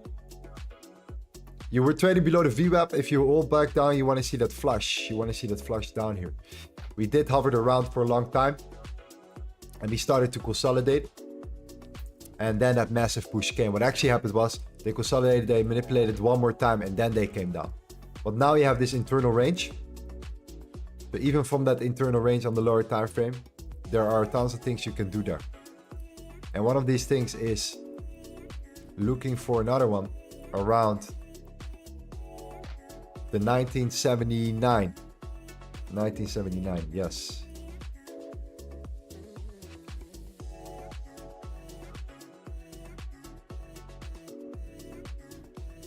But yeah, the idea is to bring Nasdaq down. That's the conclusion, is to get the Nasdaq down towards the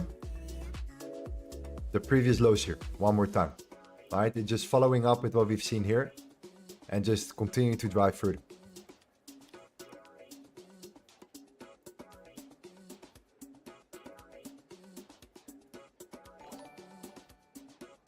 Gold is just definitely not doing it yet. So for the buyers out there, I'm not that I'm just not that bullish for now. But I would love to see this high getting taken out. I would love to see this getting taken out first before we could start thinking about shorting it, or if we start breaking and closing below the Sunday open. These are the only two scenarios. We take out the highs and we come down and roll over, or we just do the opposite and we just continue to drive further. And we break the lows to look for the continuation. That's the thing that you can work with.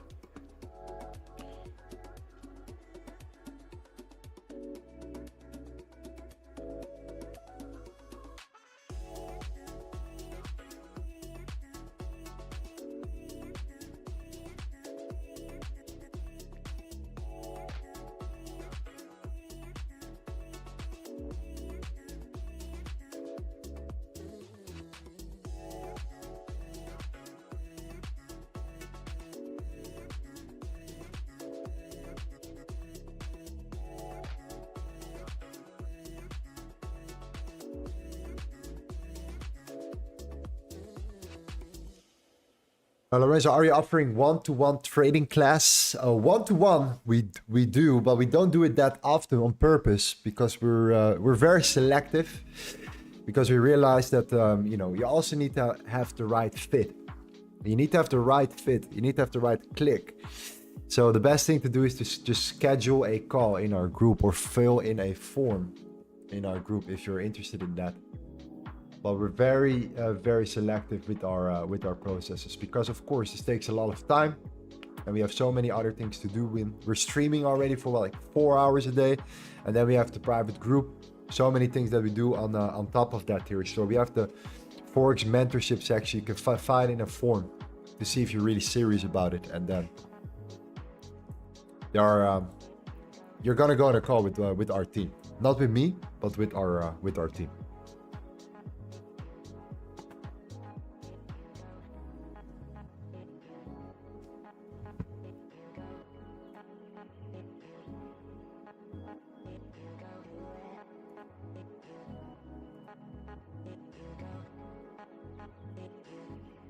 If gold gets rejected that heavily and you start breaking below the Sunday open and the bias remains the same, and that is only looking for shorts now, like we said before, we're only looking for shorts.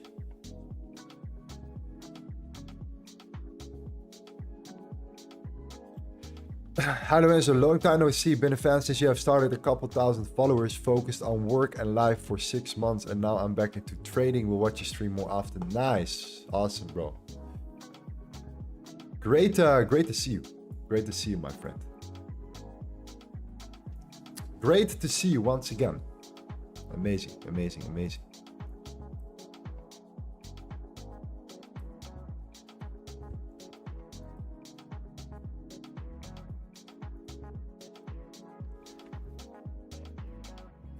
So Nasdaq is indeed down. Look at the 5-minute here. All right. It is indeed pushing further towards the downside. There are tons and tons of re-entries on the lower time frame, and I'll explain exactly how you can take these type of re-entries as well. All right. You have a range internally. You have this expansion. There are many scenarios where you just keep doing the same thing over and over again, and that is you consolidate, you expand, you pull back, you show weakness, and you continue to sell off. There are tons of ways of taking entries and new trades as well, or there are ways to scale up into your position at the same time as well here. So there are a lot of ways you can work with, as long as your risk to reward is in your favor. So if the initial risk from what you were looking for is much smaller than your target. If your target is good, you're gonna be good.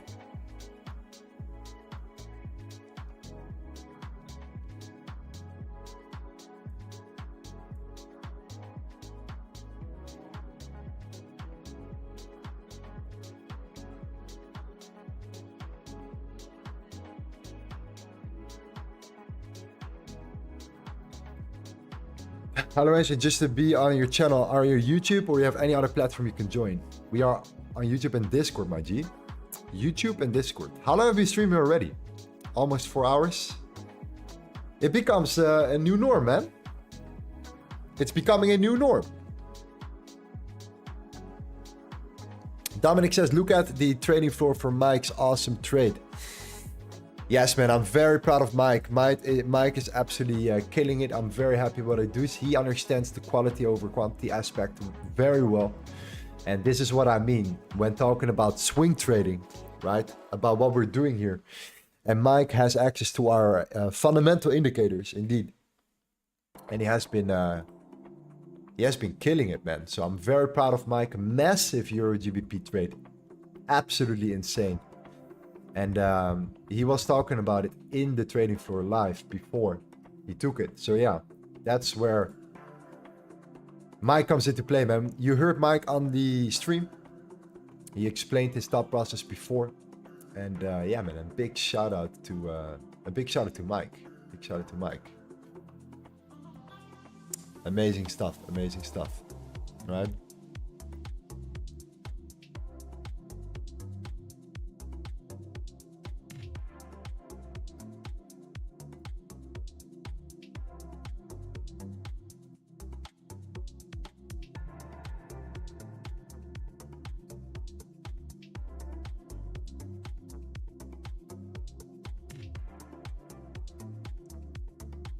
I think that the Nasdaq will push further. I think that Nasdaq is weak.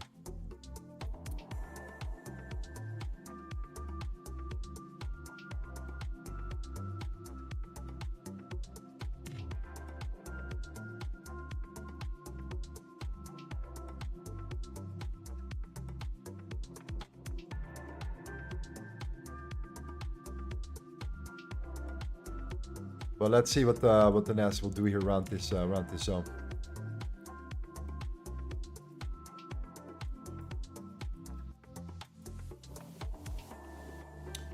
A lot of volume today, G's. A lot of volume for the Nas, at least. A lot of volatility for the Nasdaq. But for gold, it's pretty slow after the news. After the news stopped, it's practically hanging around here. So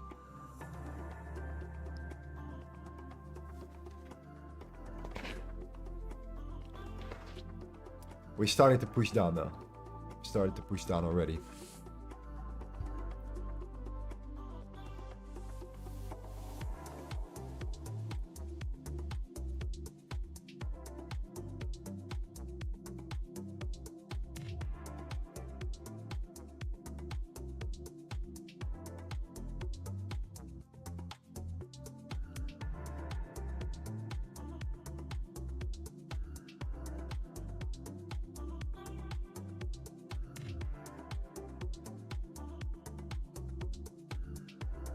Marcus says he was at the holidays and the whole holiday just refunded. Yeah, Mike was even on a holiday, right?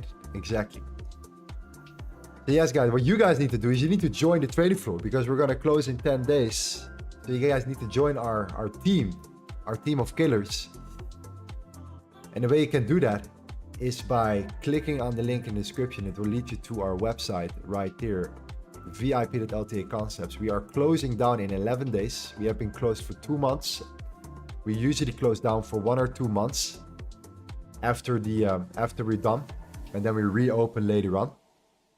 So in this example, we can confidently say that we have been helping a lot of traders out there by getting them into the trading floor, leading them through our series, our full-on lecture series we have been building out. And the idea is that you first watch the series. Once you understand the series, then you watch the trading floor. You go back into the trading floor with us and actually start trading live with us in the trading floor. That's the thought process behind it. Okay. 1 year of full focus, we said. It's all it takes. It's 1 year. All right. That's it. 1 full year. We expect you to be there with us. We want your commitment. We don't want you to get in and get out. We want your commitment for 1 year. Okay. A lot of guys, gurus are paying what, $200 a month. We'll ask that for 1 full year. That's it. 1 full year, $200. That's 70% a day. If you think you can make more than 70 cents a day with us, you're gonna be benefiting from it.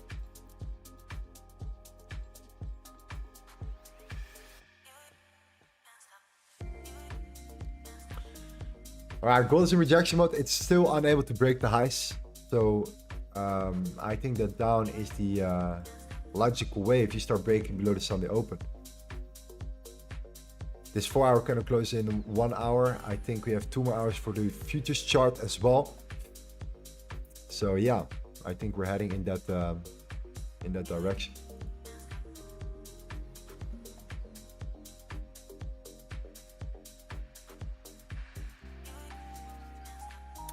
Alex says we have the previous weekly POC on the Nasdaq.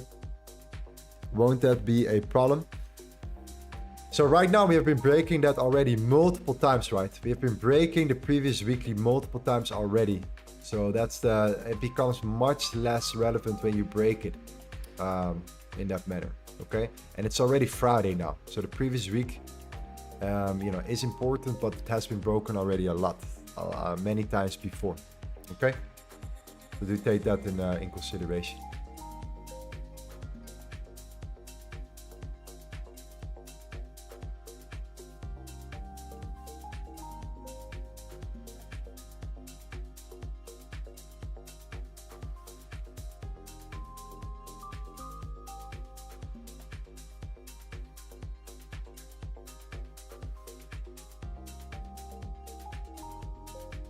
Tom Powell says some nice gold sales. Holding over the weekend would not be bad so long. No one would start a war over the weekend.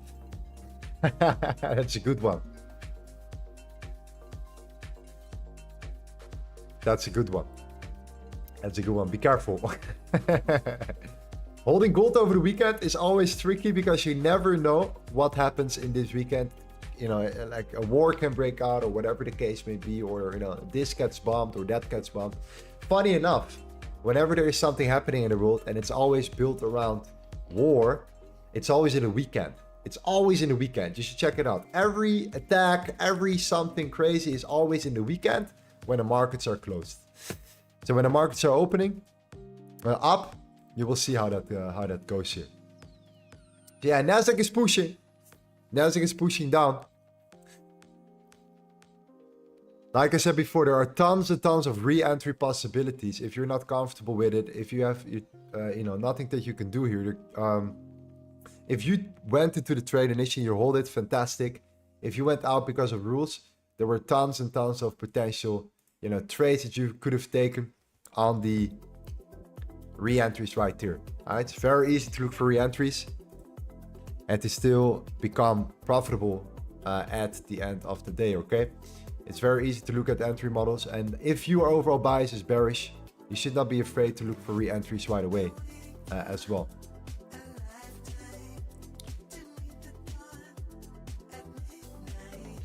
Can swings work for the Nasdaq? I feel it's too volatile.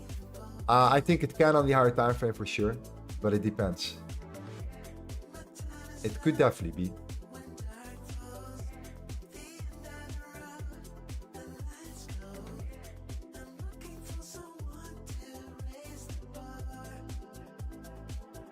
It could definitely be.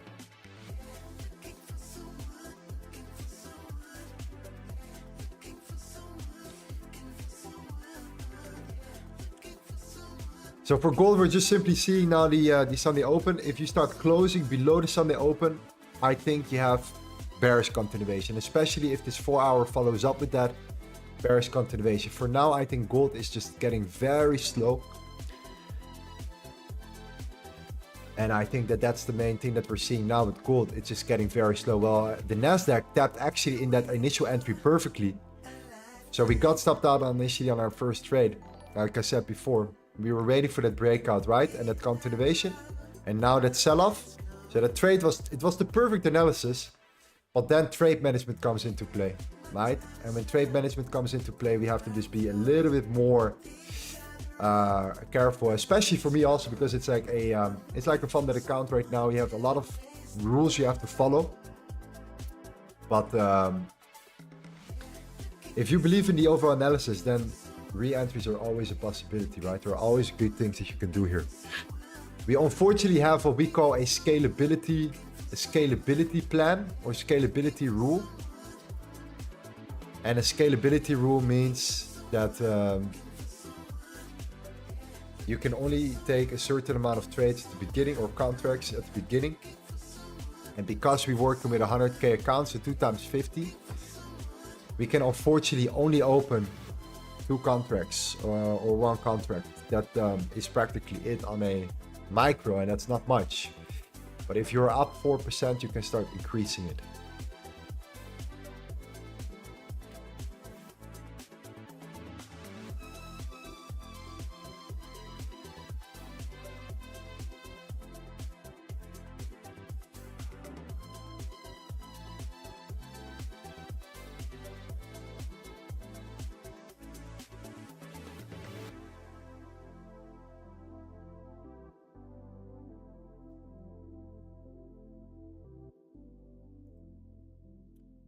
Gold back to the Sunday Open, G's. I think that that's it for gold. If gold is not gonna break down and close below here, we are again secondary already close another hourly candle above it.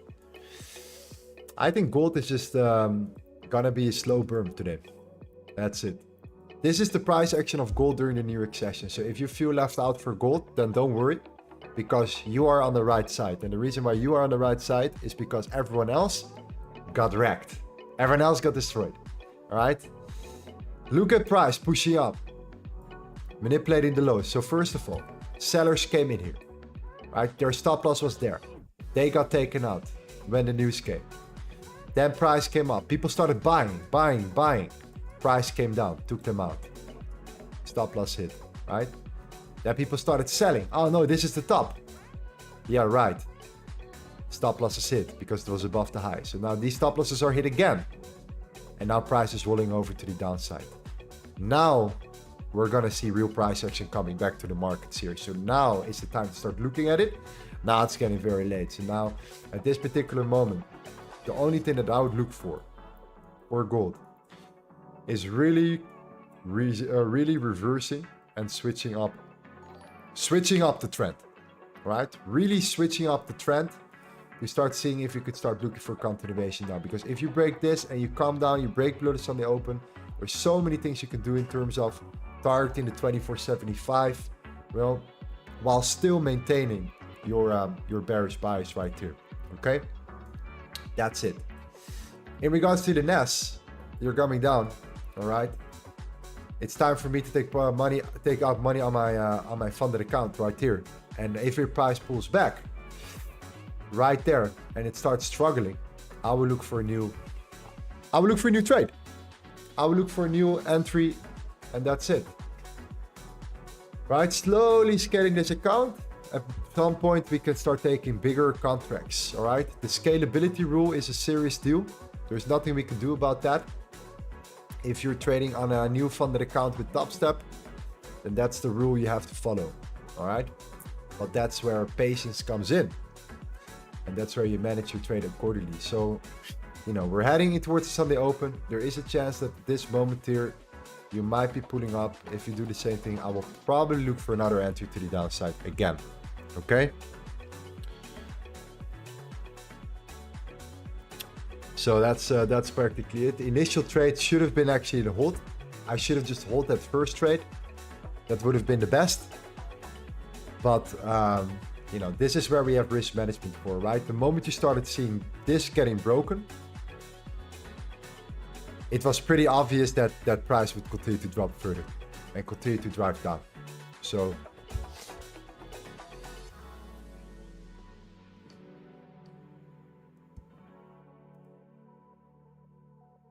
well, look at gold, baby. It's coming down. It's coming down. No all-time highs for now, but there is a chance we're going to hold the Sunday Open here.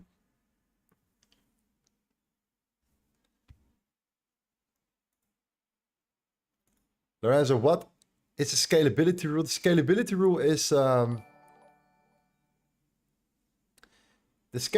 rule is the following. You're only allowed, follow the scaling plan, here we go. You're only allowed to take 2 lots, but because you cannot take a full Nasdaq lot, for example, right? You can only take a micro. And the micro, let's, for example, if we would take one regular lot on the Nasdaq, we would risk directly $1,000, $1,500, and we would directly breach our account if this goes wrong in one trade. So we are forced to take micros. But because a micro is a tenth from a normal lot, we're only allowed to take 2 of them max, right? And in this case, when you're looking at your scalability plan, because we have 2 50K accounts and one 150K challenge, right? 2 50K funded, which is 100, and then one 150K challenge, we can only take 2 lots. So you need to scale it up slowly in order for you to scale up your trades. And if we have, let's say, where is it? If we have, let's say, you know, 4% and above, we can start taking 5 lots, 3 lots, 5 lots. It's much better.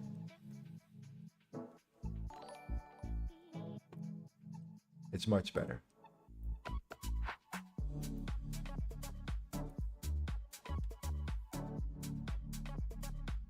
Bro, I lost $100 on gold today. You're not the only one, my friend. You are not the you're not the only one.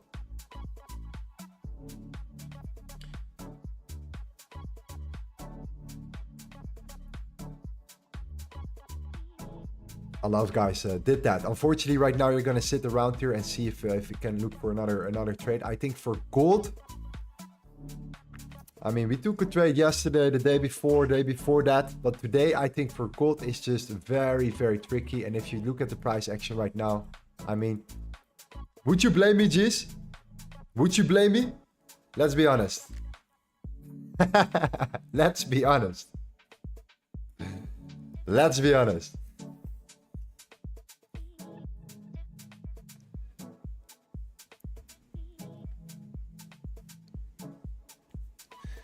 I think that we done the right thing, man. We got induced to almost go into shorts, and we didn't. So we did the right thing. We would have been completely destroyed with shorts. Completely destroyed. So now we did the right thing here. I think the best thing for gold now is just to sit it out at this moment.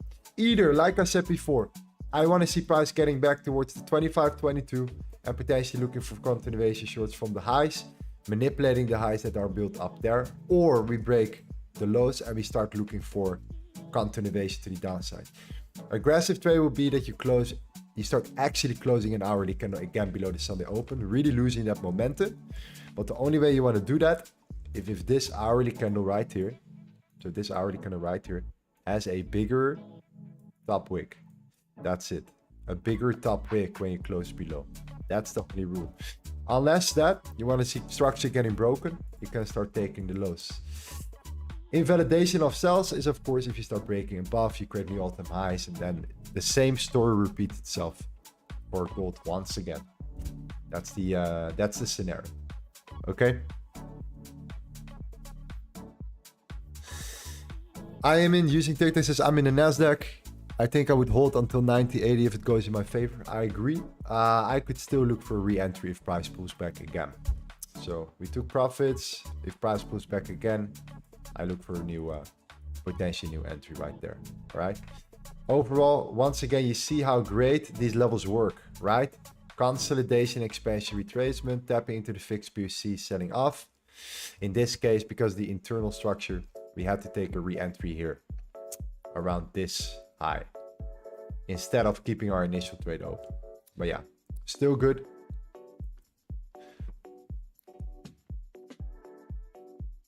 Still good. Still good. All right. 4 hours of streaming, guys. Gold is chilling. It's starting to slow down in volume. I think we made the right decision with gold. So that's why, we had to look at the Nasdaq or a trade here. Specifically for gold, the best opportunities will come. It just takes more time. This is a complete mess. This is a low, high, low, high, low, high. This doesn't look like normal price action. Okay, so you know what we're looking for, and you know exactly what we're going to do here for gold as well on a Monday if we close around this range. You know what we're looking for right there. I will be back. I will be back on a Tuesday for you guys. Looking forward to it. Tuesday, Wednesday, Thursday, and Friday at 8 a.m. EST. Make sure you put it in your calendar. All right, G? Put it in your calendar, and we're going to be there. And we're always here to help. I'm here to help you. I'm here to show what I do, but I'm also here to help you, okay, throughout the session. So it's time to ask me reliable questions. Forget about the buy now, sell now type of thing. Come a little bit deeper. I'm here to answer your questions with context, with the right context, with, proper, a proper question can help, because I'm here to help you if that's the case. All right. We take trades live. We have taken over 500 trades live on stream. But, some good questions are useful, but the chat is killing it. So shout out to you guys. All right. Keep it up. And enjoy your weekend, G's. All right. Hopefully, gold didn't wreck you today on on a Friday, which tends to happen a lot with a lot of traders. But it's not going to happen to us. It is not going to happen to us. Travis says, does Funded Next really give payouts? I show you. If Funded Next really gives payouts, of course Funded Next really gives payouts. Right here, our community members are killing it. All right. One of our guys got a $54,000 payout. That's not bad. $55,000. $54,000, sorry. Right. If you want to join us along the way with a challenge, then this is what you can do. You can click on the link in the description. Click on Funded Next Limitless and type in the code Limitless8. Gives you 8% discount as well. All right. Take care, G's. Have a good rest of your day. If you were patient with gold today, I applaud you because I think that was the right decision.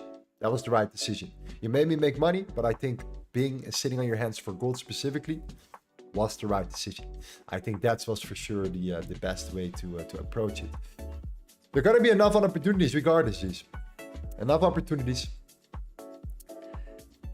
The market never stops, you know? That's the thought process behind it. All right. Anything else? No. Thank you guys. All right. Tech Gamer Boy, thank you, man. Kevin, thank you, man. That's been a beautiful 4 hours again. Make sure you smash the like button and hit the subscribe. And then we're going to make sure that we end the week strong together. All right. That's what matters. Take care. I'm gonna go boxing tomorrow again. Hopefully not with a black eye on the next stream. We'll be fine. Hey. Take care, G's. Have a good one. Bye-bye. Yeah, let's see how you do under pressure. Oh, yeah, I've been wanting this shit forever. I've been in the field with whatever they throw at me. Brush it off, pick myself up, moving on to the better. Okay. Hey. Ain't no errors, baby, it's a new era. I wake up early, feeling rich like I'm Kesha. I get to the paper, boy. Extra, extra. Fuck with me, you know that I got it. Come with me, let's take a trip to the islands. We up on the jet, we'll do more than just fly on it. Stand on that hill, you gon' die on it. Boom, boom. Baby, I'm not one of them, you should try on it. Miss me with all that, I'm on to the next. Fuck this up, I send you back to your ex. But good luck with that, this is big as it gets. Hey, let's see how you do under pressure. Let's see how you do under pressure. Give them a name to remember. Hey, let's see how you do under pressure. Let's see how you do under pressure. A moment can live on forever. Yeah. Oh shit, they don't let me shoot a whole clip. Firepower in this coalition. We just turned the field into a demolition. It was desolate, but I had premonition. I was training for war, every exhibition, every extra mission, every enemy listening. Get off my dick, I got bad intentions. Make it right every wrong, and I'm back with a vengeance. I show you the ropes. Peace in my town, I can show you the coast. Up in the shots if they wanted to smoke. If you know, then you know. Suited up, bitch, my whole team do the same. Don't you forget who created the game. Ready for war, I was born with grenades. The trenches where soldiers are made. Let's see how you do under pressure. Let's see how you do under pressure. Give them a name to remember. Hey, let's see how you do under pressure. Let's see how you do under pressure. A moment can live on forever. Let's see how you do under pressure. Let's see how you do under pressure. Give them a name to remember.